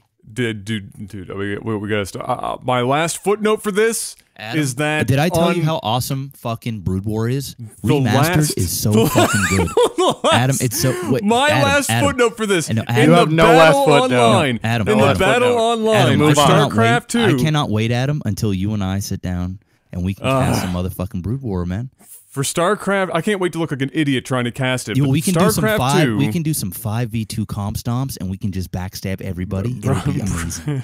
bro. Yo, man, I did the 3v5s back in the day on BGH, or fastest map ever. That's where the shit's at. When it comes to StarCraft 2 versus StarCraft 2 remastered, at the end of the day, despite the fact that StarCraft 2, this is my piece on this, despite the fact that StarCraft 2 is mechanically better insofar in that the AI is better, It is, yeah. control groups, you know, it's a bit superfluous to have 5 control groups for just one type of unit. Sure, it is what it is. But from if you get past that, the strategy involved in Brood War is so, we're talking the difference between checkers and chess. Yeah. You're going from StarCraft 2, ham-fisted, king me, because I have more fucking units in one ball than you do, into I've got 2 level 1 units in Africa picking away at a fucking rock, and that is something that you have to pay attention to while fighting 3 other fronts, while this other dude, just because of the situation, drops a pylon, not for any other reason than for the 2 extra shots that pylon will draw fire from the main battle that will fucking win the main battle while those 2 units are picking away at a rock in fucking Africa. That is the level of strategy. Even if it was StarCraft Brood War in StarCraft 2's engine, you can't, the strategy would change dramatically if that was the case, but just hypothetically, if you could keep them similar to what it is right, you know, in its current form, there is no comparing the 2 games in terms of the high-level strategy. You would have all the mechanical freedom that you did in StarCraft 2, but if you still can't figure out the mastery of fighting on more than, like, maybe 2 fronts in StarCraft 2, like, oh shit, guys, he's doing a split attack. He's sending a dropship in the back to open up the ramp so he can walk into the main. And it's like, that's like the crazy shit that you see in StarCraft 2. And yeah, there's some like really Stim specific and win, scenarios. baby. Stim and win. You Yeah, stim like and the- stutter step, and StarCraft's like and Like- Brood War, if you were to stim and you were to try and stutter step, you're like Dead. did. Or You like just in don't do it. StarCraft 2, it Pretty was much. like in StarCraft 2, it's like, let's watch Marine King split his Marines up so he doesn't get baneling busted. Like, yeah, cool, that looks really neat and it is mechanically intensive, but now do that plus 50 other things No. in StarCraft No. Remastered. You want to know how and then dumbed get back down to me. StarCraft 2 is, dude? Listen to this update.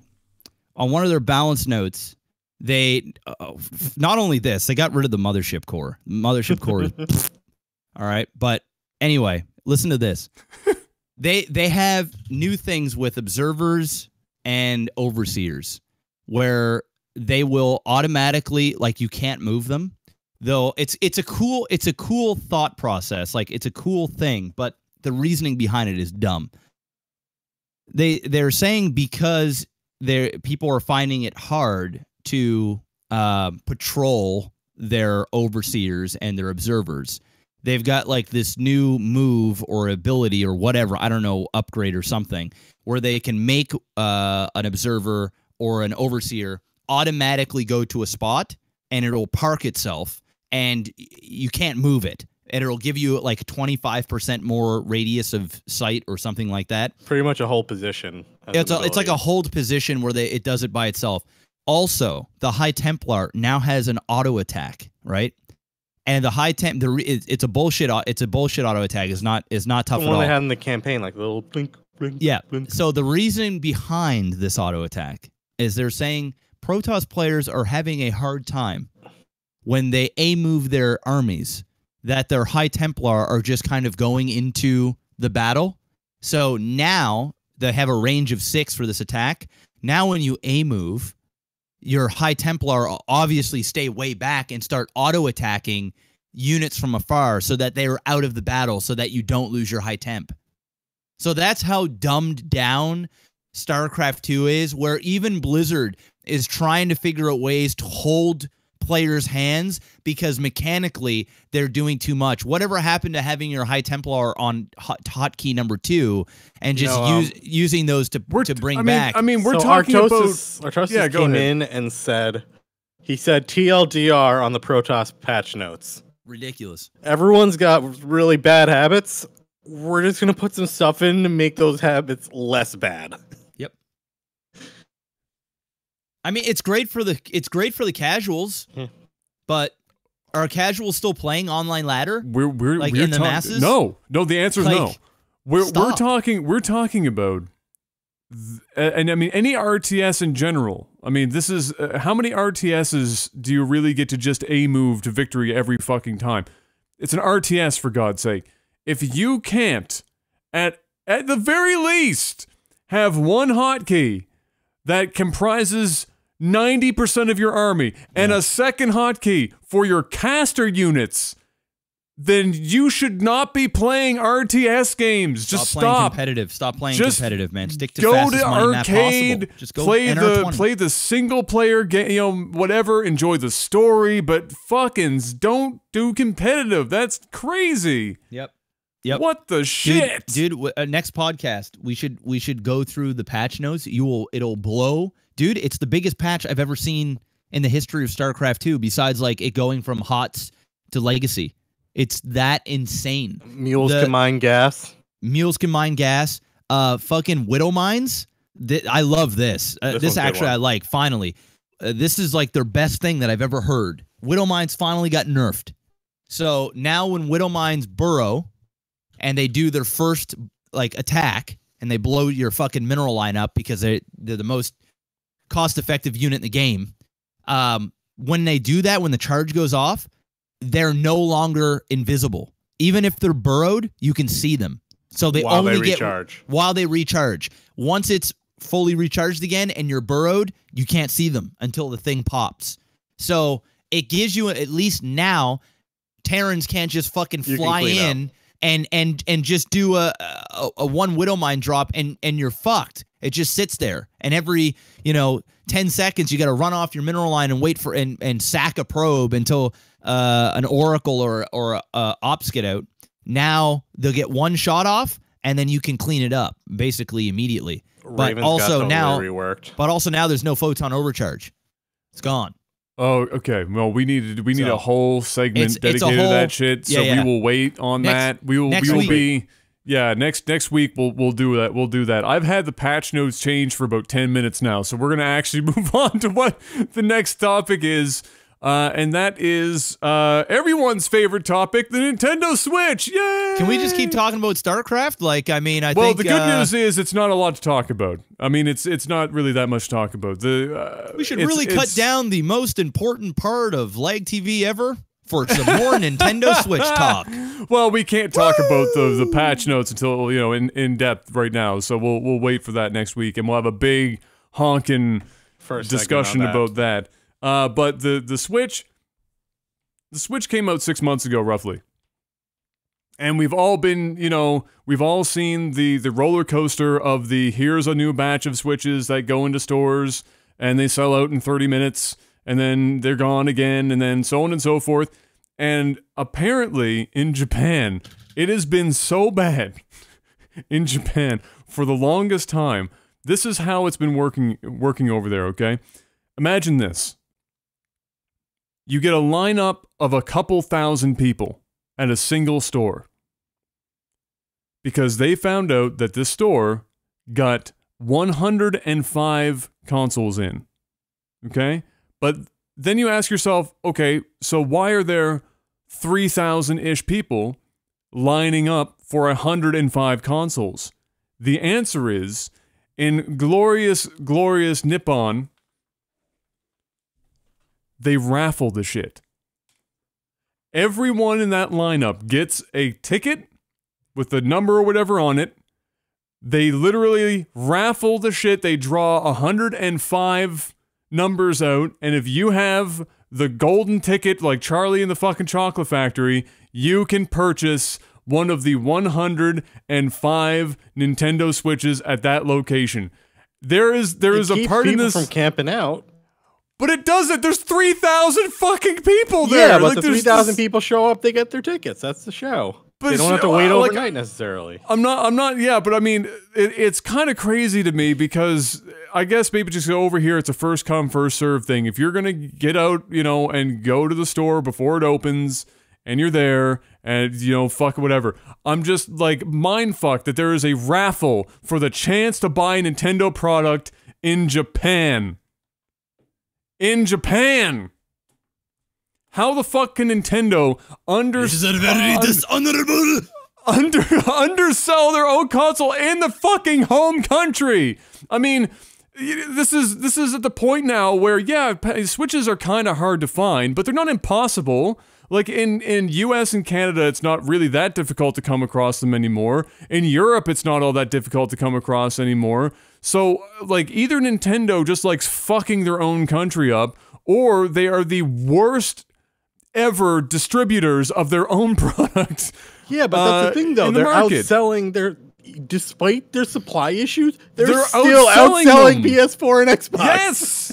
That makes me angrier. I'm like, you fucks! You are outselling PlayStation 4 and Xbox, and you still are like... They don't have games! Why? No! Exactly. Well, it doesn't matter. That's a whole different problem entirely, but it just blows my mind that 6 months in... My cousin we was telling me. We are raffling it in Japan. My cousin told me, like, he messaged me today saying, bro, how the hell did you get a Switch on launch? I've been trying for the past 6 months to get one. And I, by fluke, walked into a store and said, hey, do you guys have a Switch? They're like, we actually just have one left. We didn't realize we had it. We were literally just in back and realized there is one here. And my cousin's like, finally, give it to me. And he bought it. That's nuts. It's fucking nuts. I mean, I don't get it. If you're seeing such high demand, there is, I mean, nothing in the Nintendo Switch is some sort of crazy, it's not special, proprietary special sauce. Just fucking have somebody crank that shit out like hotcakes and make the 2017 fiscal year a bumper fucking year for Nintendo and keep going. I don't understand. There is this old couple that has been standing in line at various stores in Tokyo for 4 months or some shit now, trying to hopefully get the win in the raffle so they could buy a Switch for their grandchild. It's fucking retarded. Like, just fuck. Come on. It's crazy. But anyway, that's the Nintendo Switch. I just had to put it in there because I'm just it's almost like this is the Depression and people are lining up for a shot at getting a bowl of fucking broth or something. I don't know what's sadder, man. The people actually waiting in line for these damn fucking Nintendo Switches, or Nintendo.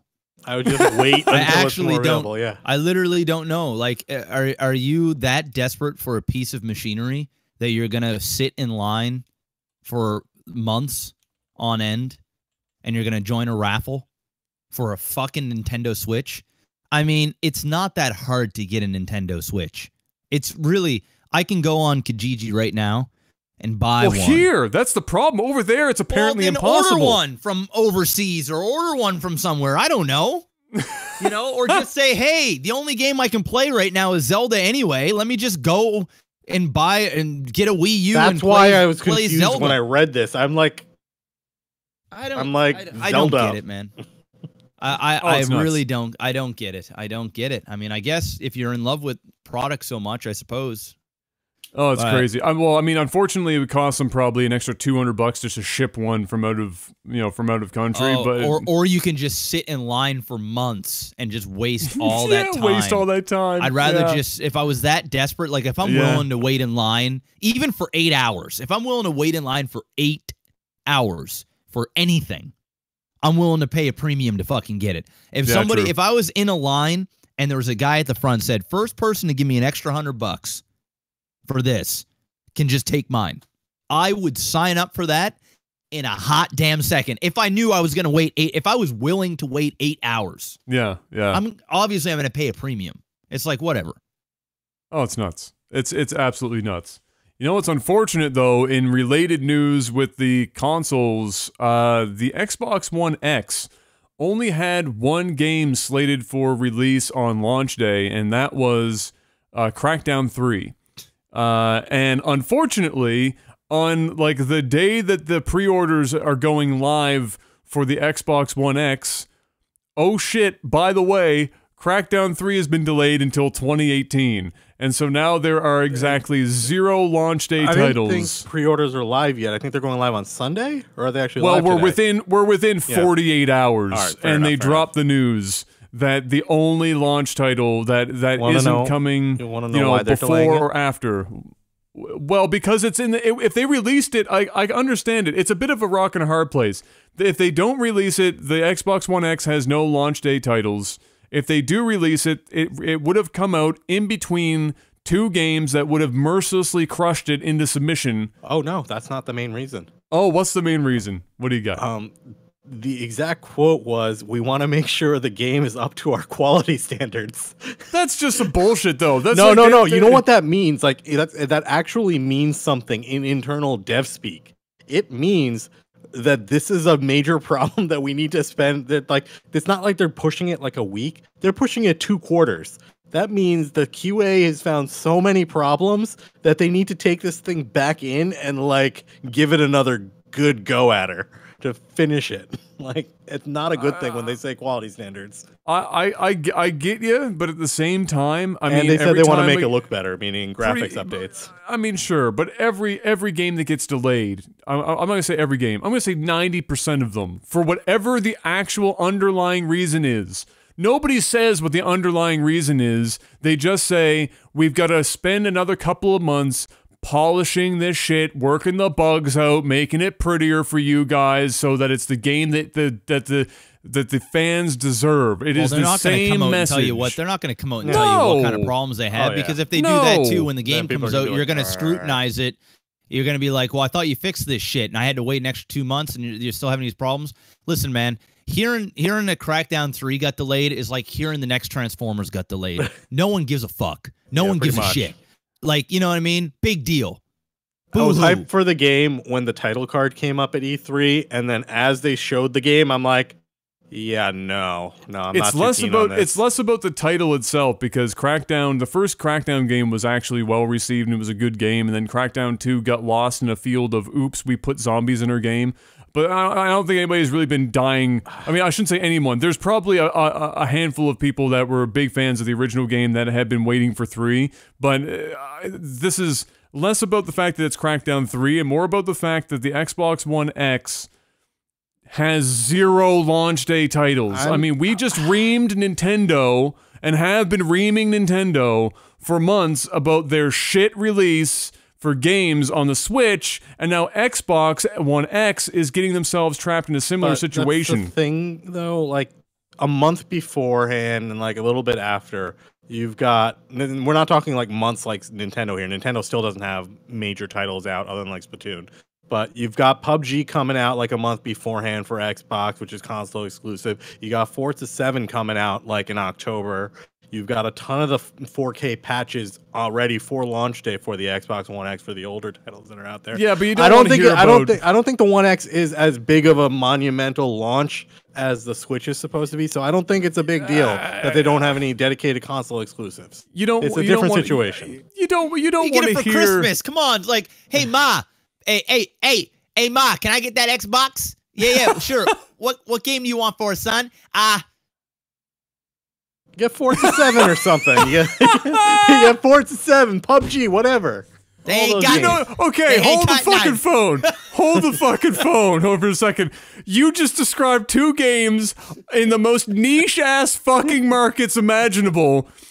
PUBG, a game that isn't even fully released yet, and honestly probably won't even be considered fully released even when it arrives for the Xbox, and Forza 7, a title that, while I hold it near and dear to my heart, is not something that a lot of people are going to run out and fucking buy this console for. And there's a new Forza 7, baby. There's a new Call of Duty coming out. There's also a new Call of Duty coming out like a month before, too.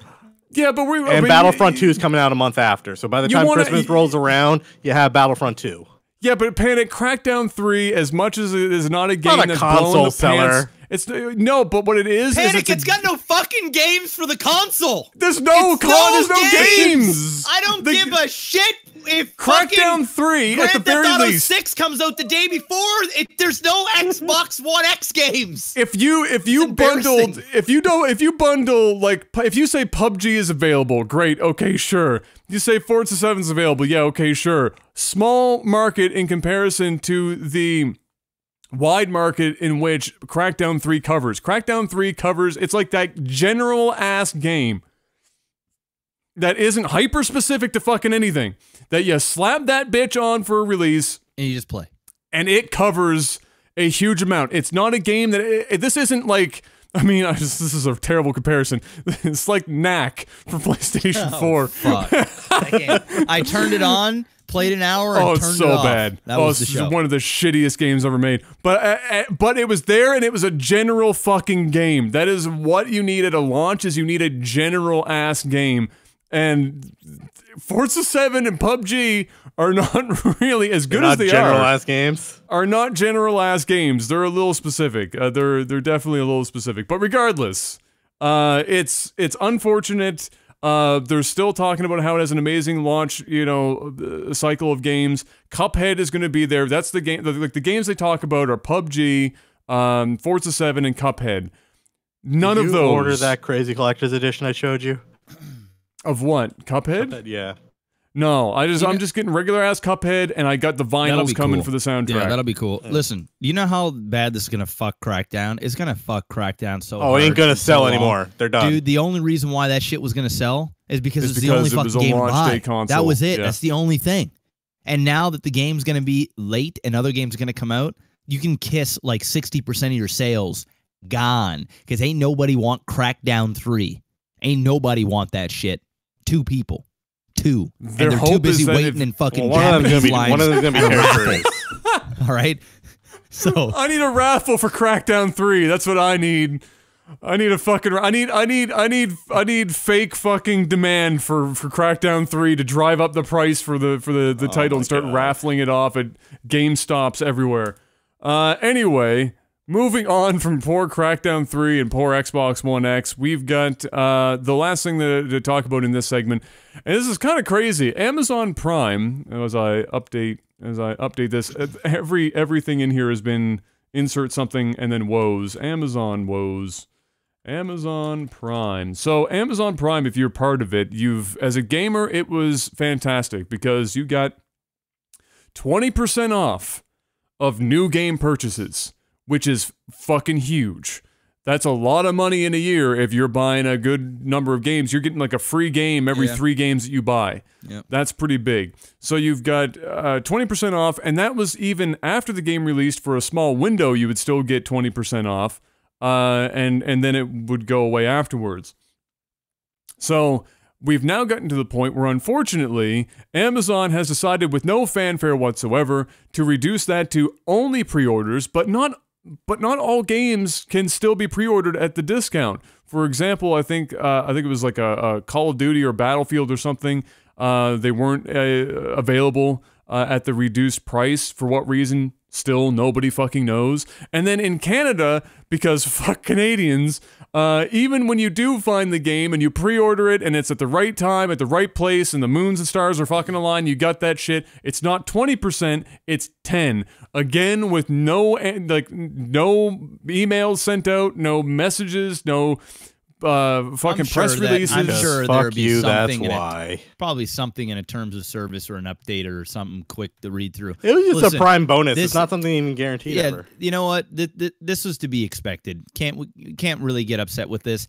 Amazon Prime brings out the Prime, and they're doing everything in the book Crazy to value get to begin people to sign up on this. The amount of money that I get out of my Amazon Prime is ridiculous. I mean, with. anybody Boxes stacked up over that. I've saved so much on shipping. that I pay anybody free shipping at all every day. that lives like a normal person typically buys things online. Typically, I mean, if you own a credit card, chances are you're buying things on Amazon, and even if you don't, you're getting prepaid credit cards to buy things on Amazon. So the amount of money that I save from Amazon Prime alone, and then also being a Twitch person where you can give back to somebody in the community and you get all these other little perks, the value is there. I mean, come on. It was like it's like what, $100 a year. And it's like even less in the States, but it's like $100 here for an entire 12 months. And I'm not going to sit here and complain. I've actually never pre-ordered a game using Amazon Prime because I don't buy games for consoles. It's pretty rare. So it is what it is. But even still, even if I was to be buying those games, I'm losing 10%, which is going to be a couple of dollars on a game. It's not really the end of the world. And they're doing this. They did all these great incentives to get people locked on to Amazon Prime and bring them in. And now that they got you, you're not going to, most people are not going to go, oh, I can't get 20% off. I'm canceling. It's like you get. I actually think that will happen. I think that will happen. So. I think get so much other value out of it. Some people will cancel. I'm sure there are exceptions, but you save so much money on everything else. The only reason why you'd be canceling at that point is just out of spite. It's just like, you know what? I can't believe you did this to me. I'm going to cancel and start losing more money than I would if I canceled. Well, I mean, that's perfectly fair. I still think it's going to happen because I think people are just going to feel swindled. No, not quite.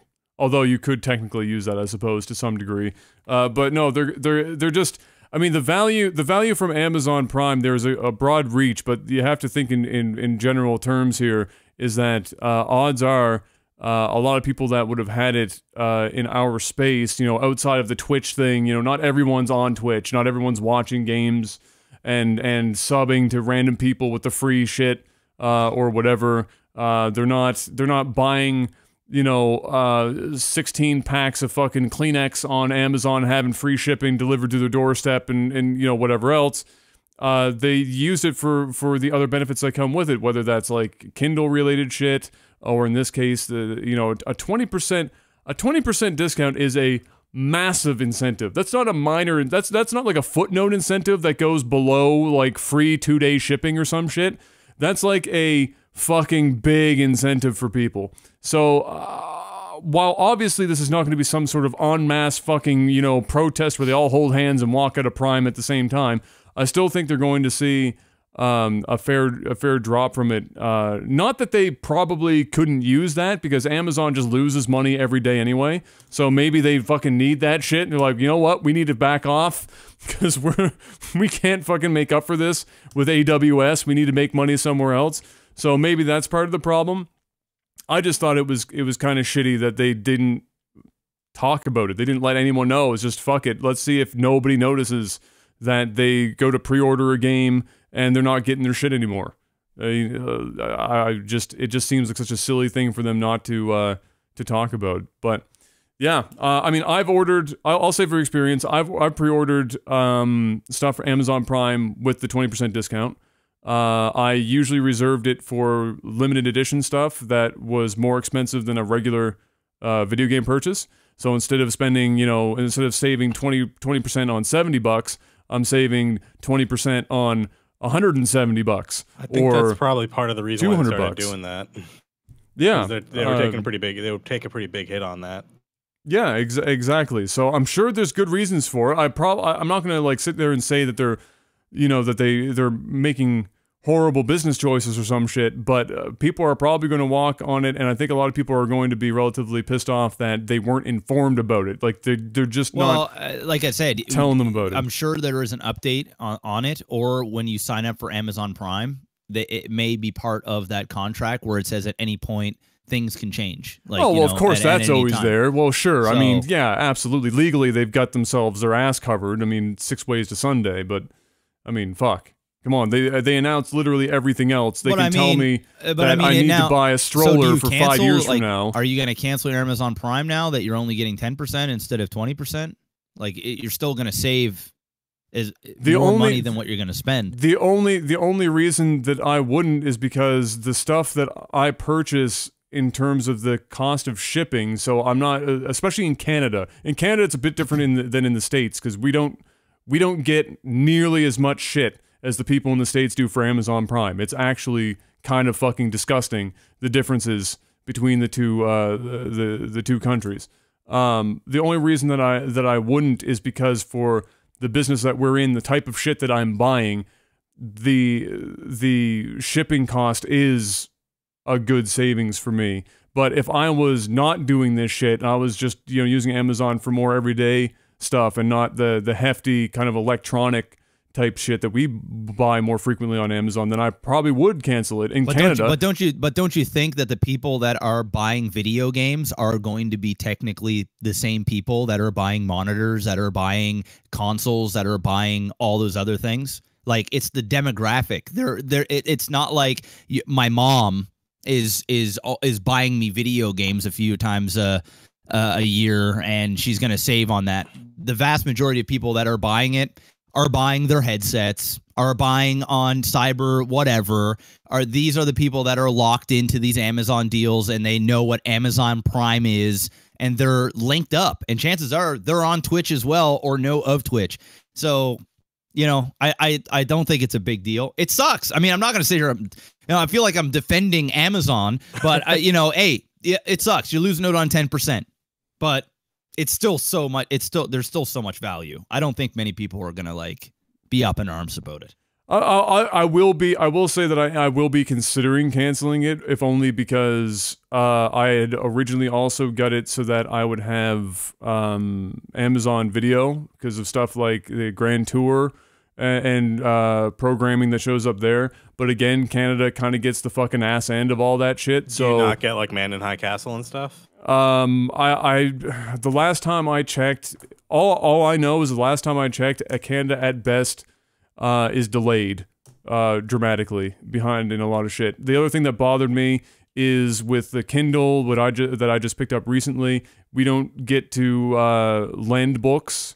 Oh, you don't get like but we don't get to all that? Yeah, we don't get the ability to borrow, I should say, or make use of like 90% of the fucking Kindle shit. So you know, there's a lot.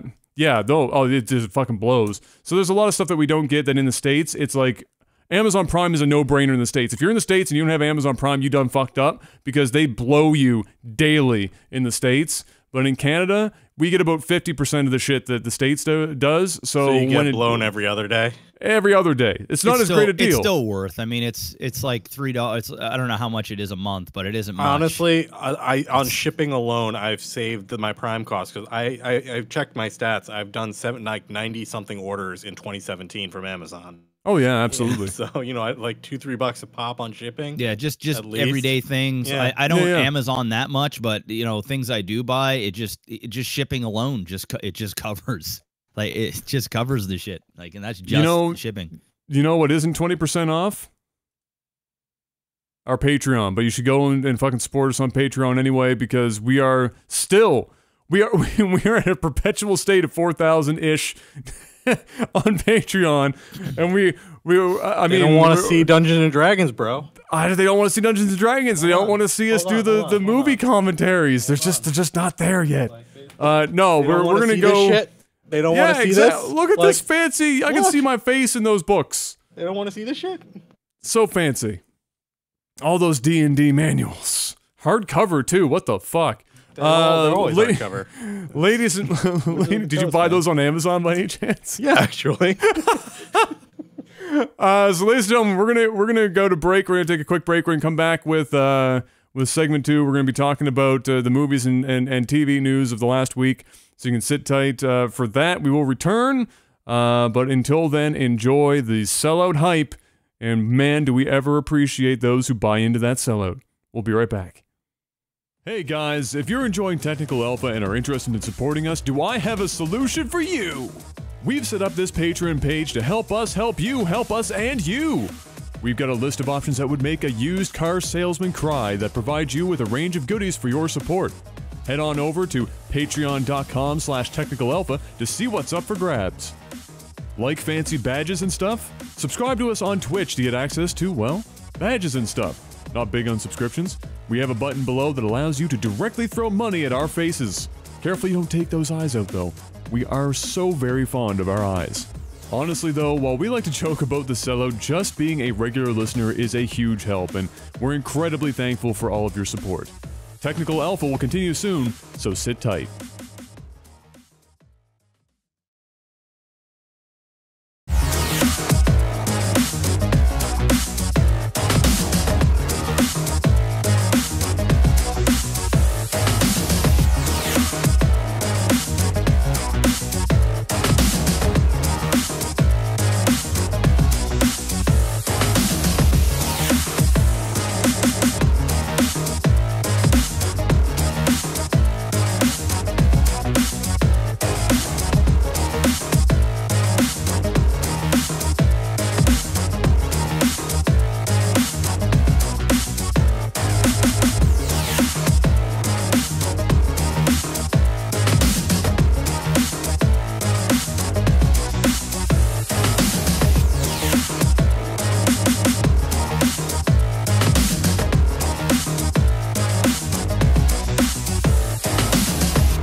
Welcome back, ladies and gentlemen, as we move on to segment 2 here on the Technical Alpha podcast. Let me just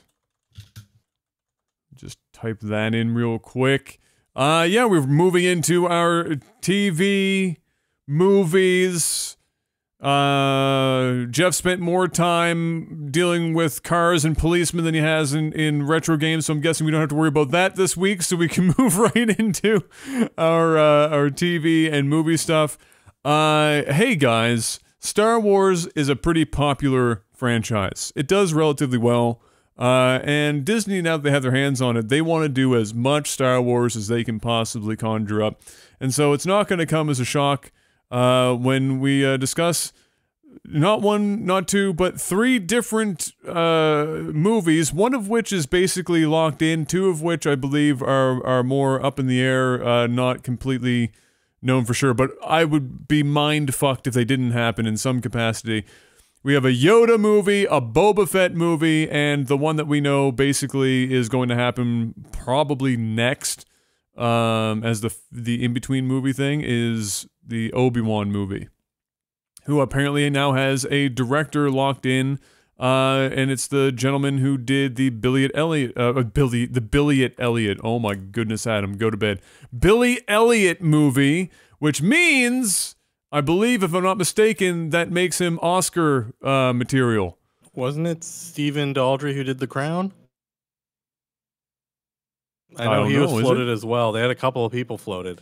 All I'm doing is I'm citing the Screen Rant stuff from this week. Daltrey? So I thought it was Stephen Daltrey. But yeah, it is. That's who's the same guy, directing the Obi-Wan.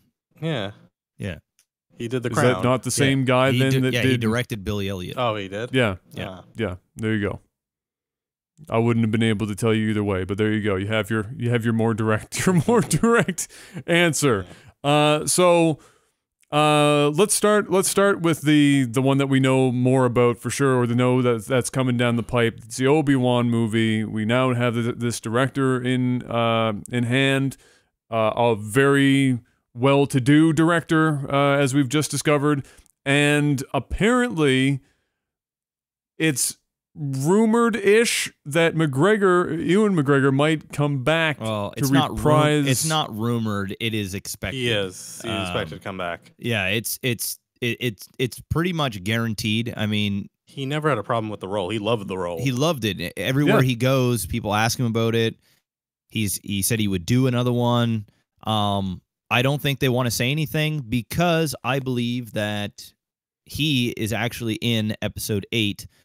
In the form of a Force ghost, and I think we're going to see him there, and then that's when we will know, essentially, that we're going to get the Obi-Wan movie. So I think we're going to see him in episode 8 in some way, in a Force ghost form, and that'll be it. And if Obi-Wan is in that and it's not McGregor, then it will be the person. It will be the person that they have playing him in there. You know what I mean? Yeah. But who else are they going to do it? I mean, that was the only part of the prequels that everyone had a consensus that didn't suck was Obi-Wan. He was the guy who he did well. He delivered the shitty lines well. He acted well. He was the saving grace of the prequels. He survived all 3 movies. So he was actually he carried the role phenomenally. He was the only good actor, basically, that survived to go through all 3 movies, and he did his role really well. So that was absolutely. And I mean, rumored, expected, yes, absolutely. I mean, I think everyone would expect it because it's not like Ewan has suddenly aged horribly to the point where it wouldn't make sense. Like around the same age as the character would be. Yeah. Well, he's be like 10 years. They don't have to do much work. They can do makeup work. They don't have to do much. They're not doing too much for it. I mean, it's not like he's aging horribly, so that'll be great. So and he's good. I like him as an actor. Is that an intervening period, Obi-Wan, like in between the trilogies, or are they going early? No, it's gonna be in between. In between? Yeah. From what I'm reading, is that's when it will likely take place, is finding out what happened. I think we'll also get more of a story on what happened with Luke Skywalker I think there'll be something going on with that too. You might even more see of an exposition movie in the middle. Exactly. And if it is, I would like it to be focused on Obi-Wan, a character-driven film. I think they can, because like if you think about Obi-Wan as a character from the trilogy to what you see in the original episodes, even though they were different actors, he was a lot like darker and he cared a lot less in the second in 4, 5, 6. Like you can tell he kind of seemed bitter and jaded. It might have been the actor and how he was delivering it compared to the passionate Jedi Knight we had in the first 3. So I think that movie would be really well served if it goes in the middle and goes, what turned him into such a jaded asshole other than, you know, all the Jedi being killed? Exactly. Like, what happened?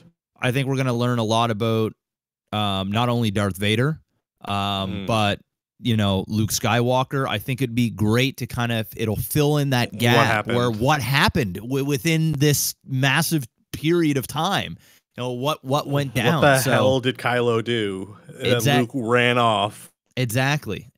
So I think that'll be a good movie for it, but I don't want it to be a big, extravagant space opera. I would like it to be focused, kind of like Logan was. Obviously, I want a not like One a rated R. Exactly. I think all of these in-betweeners are going to be character-focused films. I don't think any of them are going to be the blockbustery, action extraordinaire thing. I think that's exactly the purpose that these films are supposed to be serving, right? They're meant to be character, story-driven pieces handled by directors that specialize in that exact thing, and then leave the bombastic, over-the-top stuff for the mainline trilogy, right? Like that's kind of what they're shooting for here.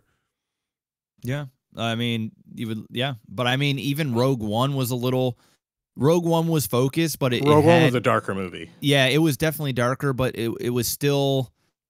There was still something very theatric about it. I think they're going to stick with the theatrics. Yeah, and that's fine. It's Star Wars, But I hope we don't get another, BB-8 where they're trying to sell toys. I just hope that we just get the character, some really cool shit.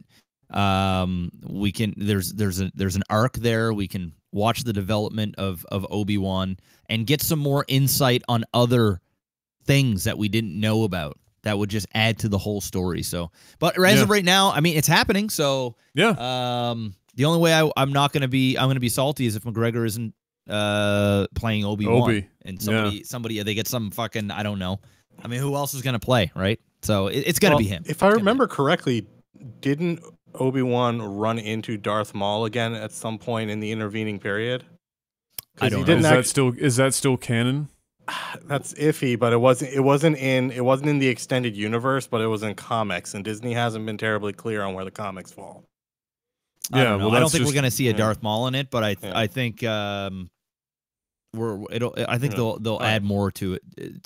It'll tie in to the big grandiose vision, so that's good. As for Yoda, it's not really a. I mean, somebody just kind of threw that out there. I don't think we're going to see a Yoda movie, but the Boba Fett one is like legitimate. They have been talking about a Boba Fett movie for a long time. Same with the Yoda one. He survived the getting thrown into the Sarlacc or whatever. Sarlacc pit. Sarlacc, yeah. So what happened to him is probably going to be, that will be interesting because bounty hunters are still around. Yeah. So, but yeah, no, it's all good. It's all good. Let's keep moving. Let's keep moving. Oh, I had questions. I did too. I had questions, but we have no answers. Who do you think when they do Boba Fett? Are they going to bring the same guy back to do Boba Fett, or are they going to do you think they're going? What do you think they're going to do with Boba Fett? Are they going to go past, before? Are they going to fill in? What are they doing with Boba? Are all these movies They might do like with the young Han Solo, where they go before. I think for Boba Fett, because he kind of just showed up in 4, 5, 6. I don't know. And I then think you got origin stuff. I almost feel like they're going to go after. I think something's going to go on after. Because the way I look at it is Boba Fett is not really a big character. He was just well liked. Yeah, he was a cool character, but I mean, he's the Phasma of the original trilogy. Yeah, he didn't do much. He didn't have much of a presence He got one up on Han Solo. That's what I think if they want to legitimize the character and sell a bunch of toys and fucking, you know, have him have a greater purpose than just what he did, it almost has to be afterwards, and then have him and the things that he has done as a character tie into the greater vision where we didn't know that maybe he was the person who influenced this person or impacted this to make that big thing happen. I think an origin story of Boba Fett, although would be cool, at the same time, I feel like we're going to get an origin story even after because we know nothing about him. So they're going to have to explain the character, and I just think it would be more interesting afterwards, knowing the other things that have been going around in the StarCraft universe and having him integrate himself in there so he has a much bigger impact instead of just learning about Boba Fett and then what? Yeah. I mean, unless they planned a series of Boba Fett movies where we get a Boba Fett a prequel and then it turns into what we saw in Star Wars. It's like, who gives a shit? Yeah. Like all this build up for that, you know, make him good after that. Yeah. Honestly, the only character-driven movie I don't even care about the Han Solo movie. The only character-driven movies I care about was the Obi-Wan one, which I'm glad they're making, and the one that I know is never going to get made was the freaking Qui-Gon one. Yes, like I want to see early Qui-Gon. I want to see him become the Grey Jedi. Him taking on Obi-Wan, and that, like, there's a lot of lore around him. He's pretty much the one that set all of it in motion when he decided he was going to train Anakin. Yes, so, like, Qui-Gon, and I mean, he's the one who becomes the Force Ghost too. So it needed to happen because you know there's only so many jump cuts that one person wants to put into a Star Wars movie. We can't have old men running around attempting to be Jedi. But yeah, I would love to see Qui-Gon. The Grey Jedi is my favorite Jedi. I would love to see.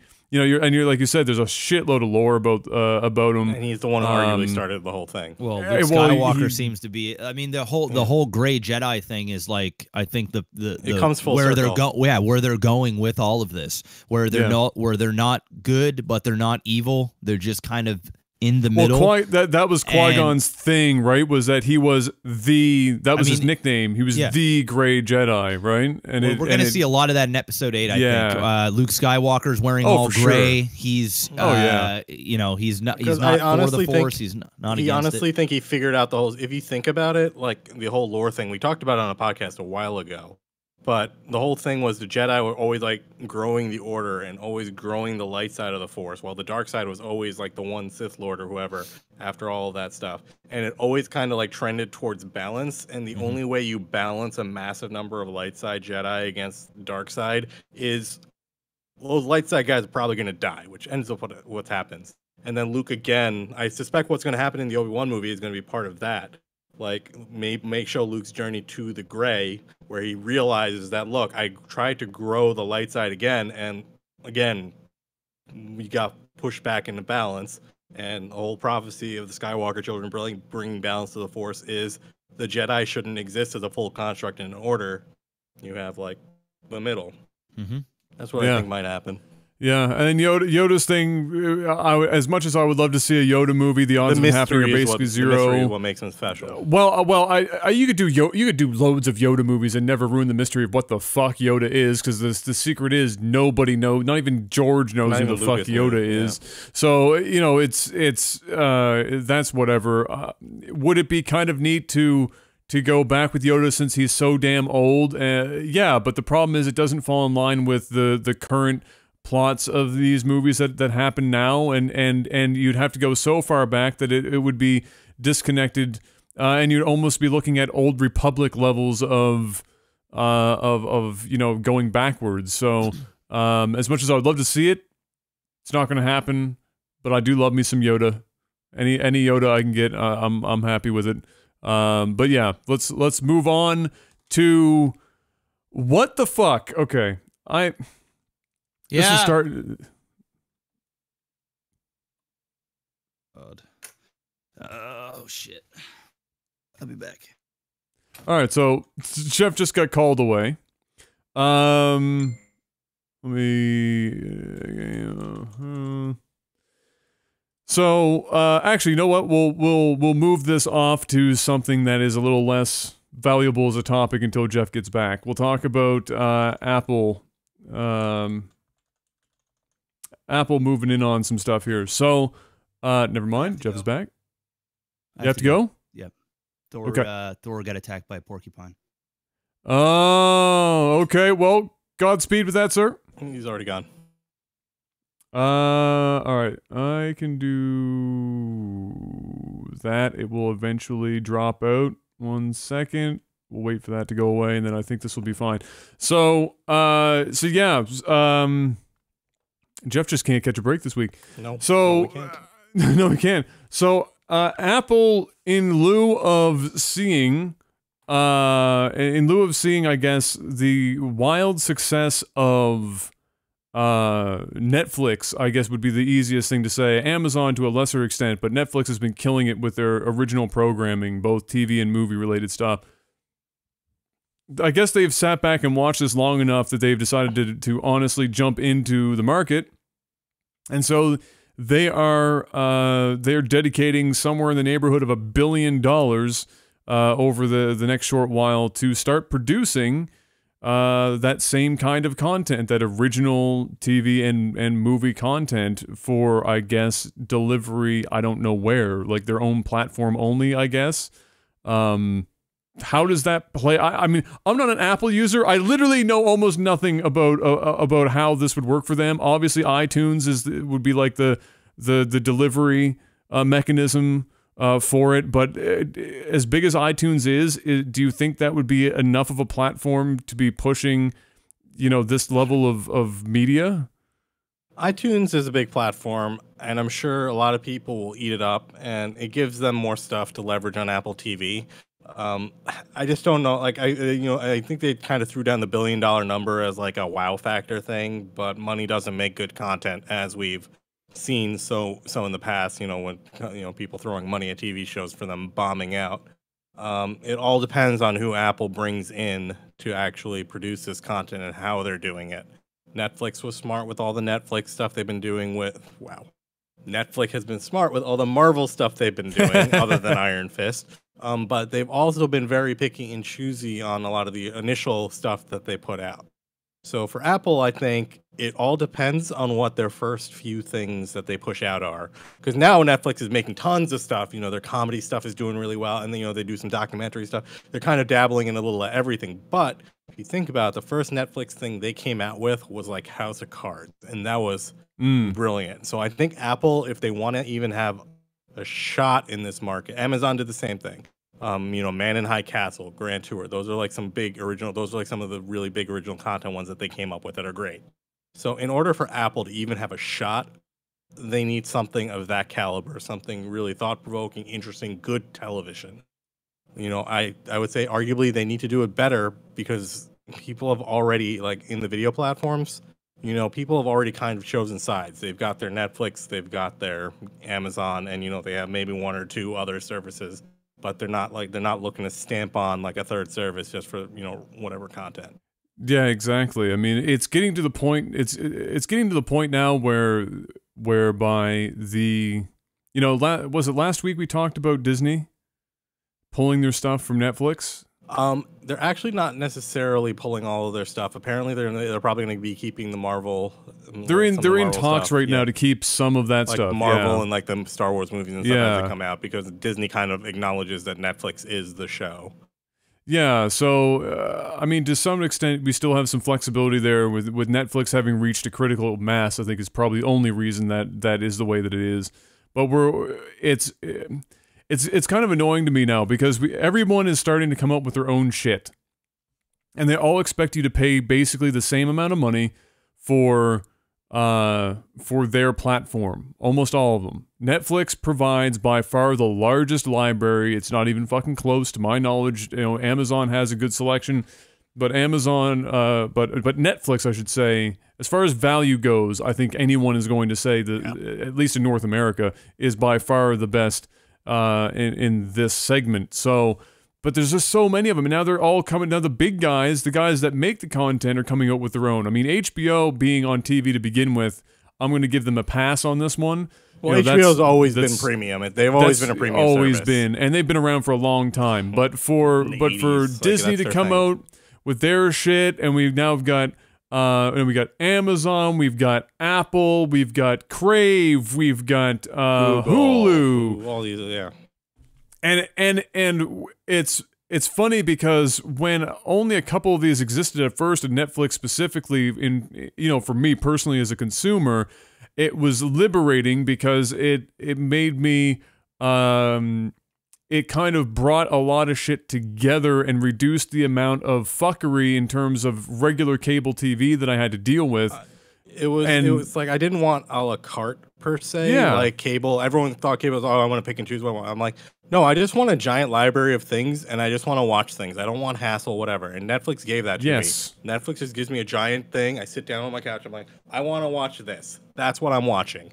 And that's the show. Like, it's simple, it's easy, and I pay my one reasonable fee a month. Unfortunately, a lot of content providers I want my cut of the pie. I don't want to license my content out. I want to have my own thing. So now it's like, oh, I have to go to the Amazon app. I have to go to the Netflix app. I have to go to the HBO app. And then it's where Roku comes out. It's like, oh yeah, no, this. Then Roku puts it all together, and there are even higher end boxes that take it even further than what Roku did, and puts it all together on like a granular level. It's not even just having the apps on the Roku. I mean, they put all of the content on each of those services into a menu service like you would have on cable. Like you just this endless list of the shit that you can watch. But then you're paying money for that too, and it just like it got to the point now where gets to the point where you're almost spending as much money doing this. A lot of people drop their cable packages in lieu of all of this stuff, and now it feels like you're almost basically just paying the same amount of money for all of these different services to cover your bases, than as you were when you were just doing cable. So I don't know. It's weird. It's aggravating for me at this point. I just want my one or two services. I don't need like 40 of them. Yeah, and now that Disney does it signals people. They're all going to do it. Disney does something, other people are going to do it too. Apple's doing it, you fucking better believe other people are going to do it. I can give Disney a slide on their own content service for the sole purpose of they have so much content of their own, and they're not like trying to roll a half-assed platform. They bought Major League Baseball's platform, BAMTech or whatever, and that is actually one of the first streaming video services that was well regarded. So they've got good tech. They have a huge content catalog, and they're planning to do original content for the catalog. Disney, I can give a pass to just because they're massive.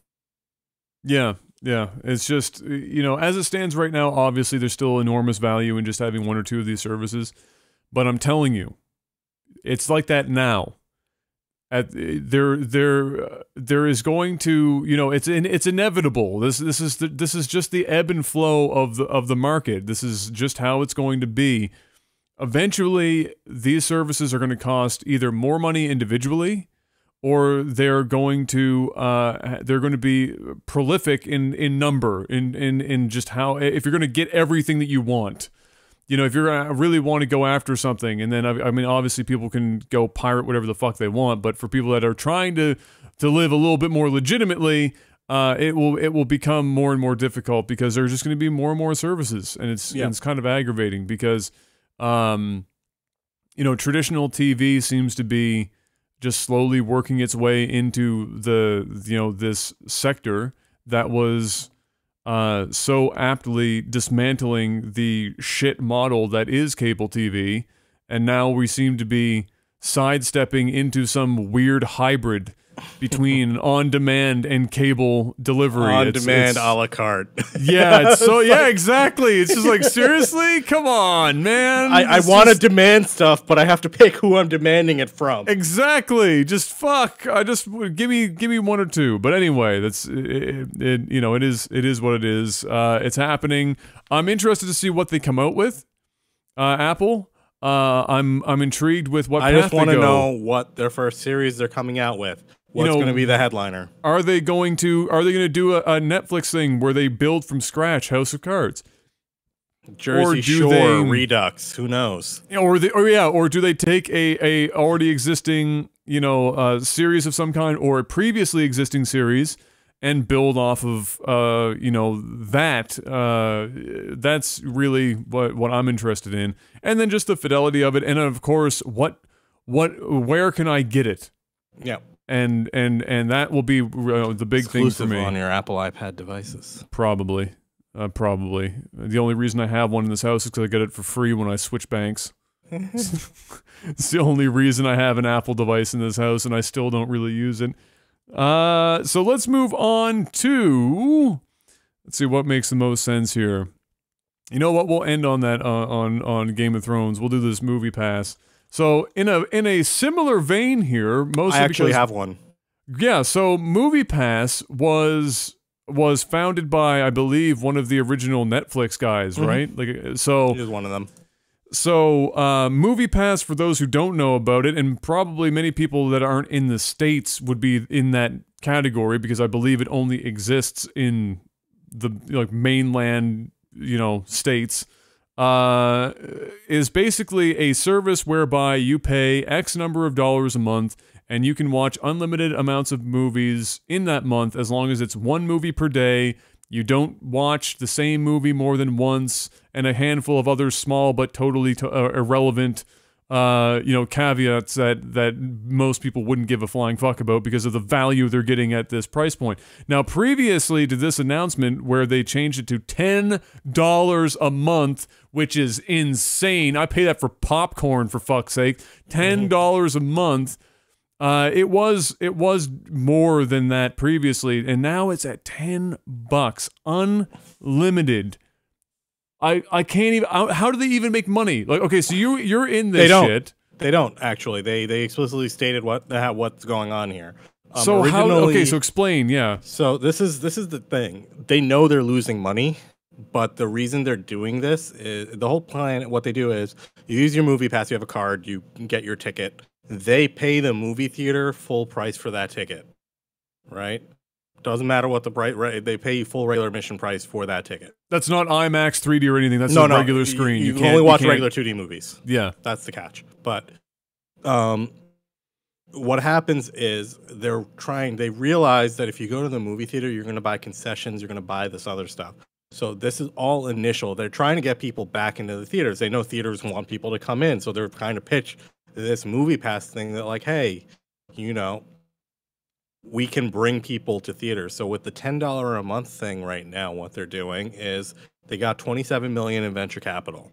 Now that money is being spent buying these movie tickets. Effectively, they're giving away movie tickets. That's going to evaporate in no time. But they want to be able to use that as like a pilot thing to show the movie theaters, like, hey, look, we sold this many tickets in your theater, which brought in this many people.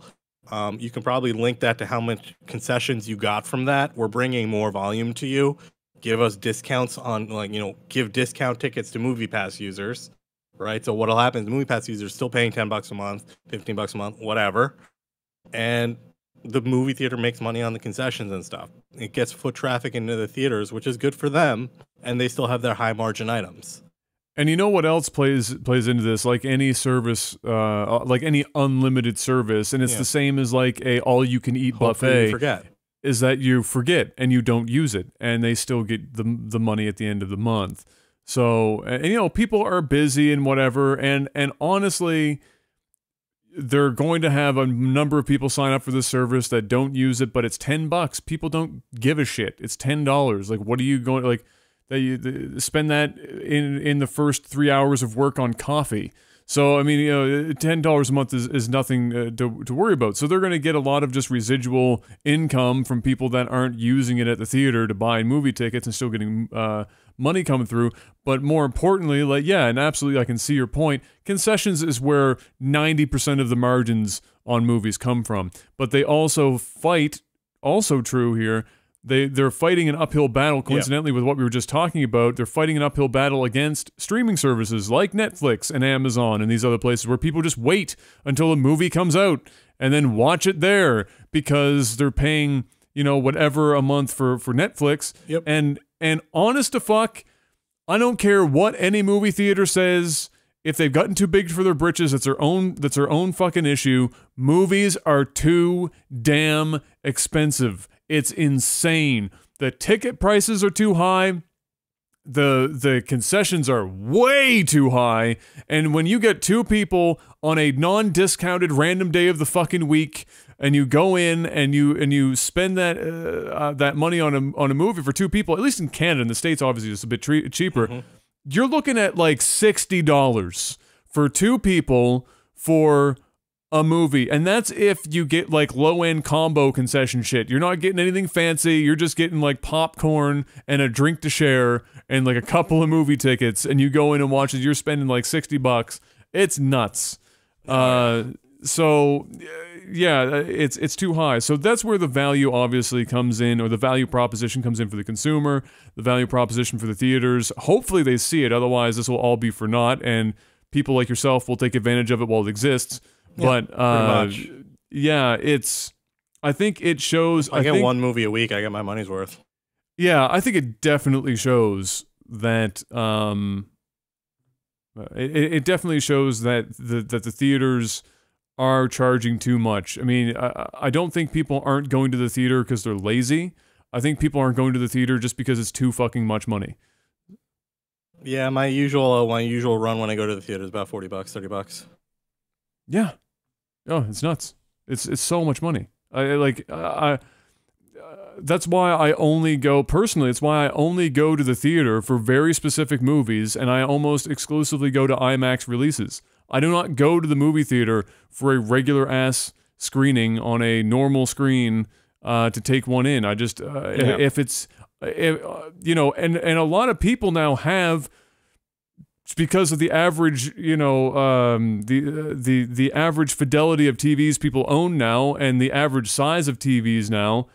If you're watching, if you're watching a drama or something that's not super crazy action, you know, where you make use of the theater setting, I mean, who in the shit wants to spend $40 to $60 to watch Eternal Sunshine of the Spotless Mind on a big screen? Like, really, what are you getting out of that other than just burning a whole bunch of money? So, yeah, this service, I guess at the very least, all I can hope for is this service brings, you know, some light to the eyes of theater or owners and operators, and maybe it spawns something that's a little bit more economically feasible.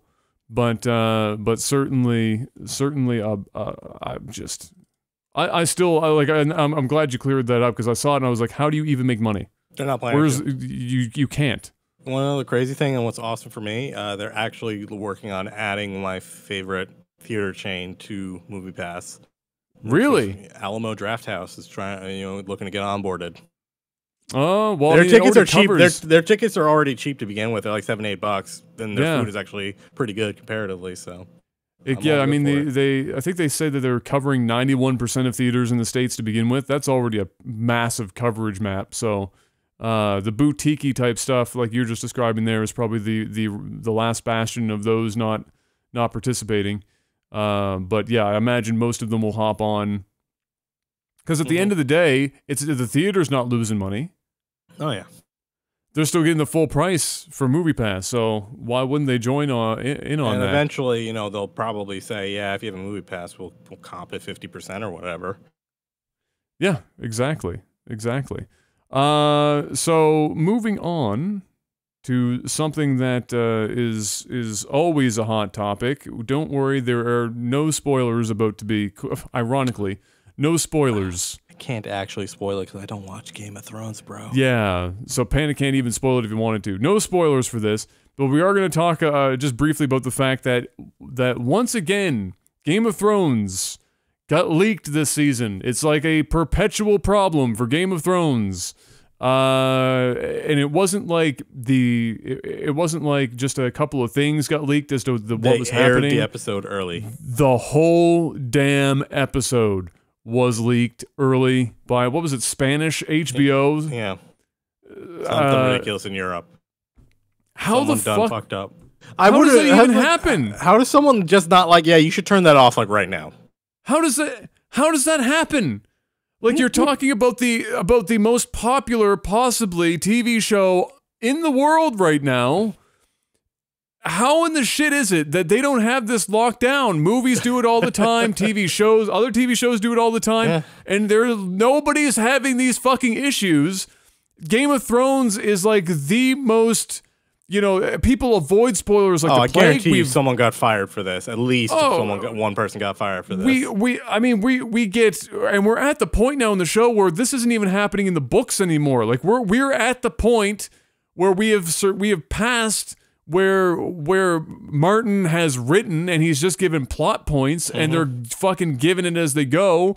And so now when a leak happens now, it's even bigger than it was before. I don't understand how in the shit they can do that. And I can't imagine they do that intentionally. That doesn't make any sense. The show doesn't need more buzz. It's the show. It's the fucking Thunderdome of television. So I mean, it's not like it's for intentional publicity or anything, but it's become a real pain in the ass. And I guess I can talk about it from the perspective of a streamer. You already run into issues whereby if you're watching a TV show that other people are also watching at the same time as it's released weekly, you always run into the chance of somebody accidentally spoiling something that you don't want, because there are lots of people in chat and they're just talking about things while you're playing the game. It just happens. Game of Thrones is one of those things that are big enough that people will go out of their way to simply fucking just flat out spoil for people. People have been posting videos on YouTube saying trailer for whatever, but that includes all the major plot points. It's like ruined. Yeah, everything's fucking ruined. And then or they'll do they're like bots on Twitch that just get fucking sent out to just copy pasta, the shit into your stream. So I'm like running my stream now on sub only mode until I get to watch the episode or whatever. But oh my god, I just don't understand how HBO has these problems. Get your shit together. How in the fuck of all shows can you keep this shit leaked? I don't fucking get it. But you don't need to worry about it because you don't watch the show, so you're totally safe. Yeah, I'm just waiting for the book. Well, good luck on that one. It's faster for me to read the book than the show. Oh, well. You might be you might be dead waiting for that book to actually come out, because I think Martin's going to be dead before he finalizes it. Dude, Robert Jordan's series was finished after he was dead. They'll find someone to finish it. Dude, I thought that Martin was like 80 years old because he looks like hell warmed over. That motherfucker is like, what, late 50s? Yeah. He looks like he's dying. He looks like he's, honest to God, he looks like he's dying, and he's only like in his late 50s. HBO required all of his notes before they took the show. Oh my God. This dude needs to get his health act together. Like, does he want to die before he's done all of his books? Like, does he just sit around and rewrite the same chapter over and over again and do nothing but eat like Cheetos and lick the dust off his fingers? Like, what is he doing with himself? I can't imagine what it would be like. He doesn't have any energy. I mean, he's a late 50s, dude who looks like he's in the worst possible health imaginable. Can you imagine trying to write something as epic as Game of Thrones in the lethargy that would be this man's life based on his health? It would be crazy. I wouldn't want to get up to take a fucking shit, let alone write a book in that condition. I would want to be like healthy as shit trying to write something like that. You would want to be like fucking. I don't know, Adam. I feel like you're overhyping the amount of effort it takes in the physical capacity to write a book. His mind is sharp, even though the body may not be. I think that's bullshit. Have you ever eaten like crap for long periods of time and then try and compare that to eating properly and having exercise and your two brain states between those two things? I go from a fucking bumbling retard.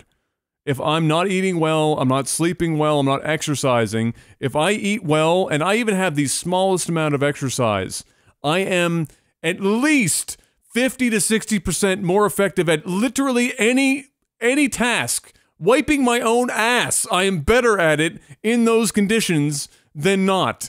Like, it is science. It's not even like some people do it better. Here's the thing. Some people, it is though. Like, I legitimately eat like shit. I don't sleep at all, and I'm constantly in like some state of falling apart, as evidenced by my face at the moment. But I am extremely effective at my job. It's better than most people sitting there, and it's just like. I'm not saying that you're not. No, but that's what I'm saying. Like, George R. R. Martin is one of those type of writers. He's a savant when it comes to writing that type of stuff. Just what I'm saying is you and he and anyone else would be infinitely more effective. It doesn't mean that you're bad. It just means that you would be way more effective. Like, you can, like... Maybe his ultimate troll is that he will die. That he's the character that dies. He is the character that dies? Yeah. Oh, my God. The series is over, and then technically everyone's dead then, right? If he never finishes? It just kills me softly because I just think about it. For him, it must be a huge mental weight, no matter how sarcastic and dry and brush off George is in interviews and everything.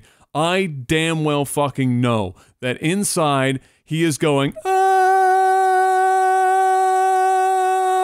pretty much all day because he has the weight of so many millions of people waiting with bated breath. You can't not care. It is impossible. As a creative person... Have you read his Twitter? As a creative dude, that's like saying that Robin Williams couldn't possibly be fucking depressed because he was the happiest, most animated person in the world for his entire fucking career. It's like, you can't judge somebody's internal shit by how they're acting externally. You can only at best have like a semblance of what's going on. In reality, I think we both well know I'm pretty good at hiding when I'm fucked up. You're pretty good at hiding when you're fucked up. It's not out of the realm of possibility that George R. R. Martin has a Twitter account that doesn't expose how fucked up he is. I mean, it's not really that difficult. The only person that has trouble with that is Trump and Jaden Smith. Everyone else has got their shit on fucking lock on Twitter. Those two, actually, I shouldn't say that. It's fucking what's her name? That did Harry Potter. Fuck. Why can't I think of her name right now? That's terrible. Emma Watson? No, the girl who wrote fucking J.K. Rowling. J.K. Rowling. She's also falling apart on Twitter. But for everyone else, we do a pretty good job at it. It's not out of the realm of possibility. Let's just actually, I'm gonna rescind my previous statement on calling George R. R. Martin an effective writer for the sole purpose of I'm just looking at this tweet he posted on August 4th. I'm gonna read it and quote it verbatim. I am in New York City, and everywhere I go, people know me, stop me on the street, ask for selfies. The only place I was not recognized was my publisher's offices, where the security guards stopped me and demanded to see my ID. Smiley face. Oh, God. I'm telling you, dude. Internally, he's screaming. He's fucking screaming. I think the show has made it worse. I think the show has made him lazier about it. Well, yeah, because he's got all the proceeds coming in and all the royalties and stuff. He can be slower. Exactly. Just like the books made it. They've already got spin-off series planned. But I can guarantee that he doesn't have to write for. Oh yeah. Oh, but he's definitely fucking screaming about it because nobody can just. Nobody as a creator, very few creators I've ever known in my life as artists. And I've only dated 2 artists for half of my entire life, basically. Nobody that's a creator is ever particularly good at doing something, putting it out in the fucking public, and not internally going, ah! So no matter how good Martin seems to be at it, especially on the level of Game of Thrones, Song of Ice and Fire, whatever you want to fucking call it, it's definitely taking its toll. And I want to say a good chunk of the reasoning why it's slowed so significantly is because he is stressing the fuck out. He's just showing up at cons and signing signatures. I wouldn't necessarily say it's about stressing out. When the show becomes popular, part of the thing is you have to go out more. You have to go do more events. You have to do your press tours. It's like, as a No, book you writer, don't. You're George R.R. Martin. You say go fuck yourself. I've got a book to finish before I die of morbid obesity. Like, what the fuck is he? wow, that is rude. Look at him. He looks like he's 30 years older than he actually is. I'm not like saying some crazy libel shit. The dude is literally, everyone is concerned he's dead before he finishes the book. He's probably concerned about How it. old do you think he is? I think he's like between 58 and 63. He is 68 years old. Well, there you go. He still looks like he's 84. Oh, he looks like he's in the early 70s. Bullshit, he does. My 93-year-old grandmother in heart failure looks healthier than George R.R. Martin, for God's sake. Wow. Adam, My God. Adam, in the honor of Jeff not being here and, you know, the tragedy there, I'm going to let you have this one. You win. This one is yours. Oh my God. No, but real talk, I hope he does finish the shit, because people will commit mass suicide or genocide, I guess, depending on how they take it. It's been 6 years since we got the last book. That's getting a bit excessive. Like that's getting on. They have the cover art done for it. Yeah. They have the cover art. You know, well, we got that far. Look, That's you can't good. judge the book without it, right? That's true. Yeah, this is very true. Oh, that's good. That's very good.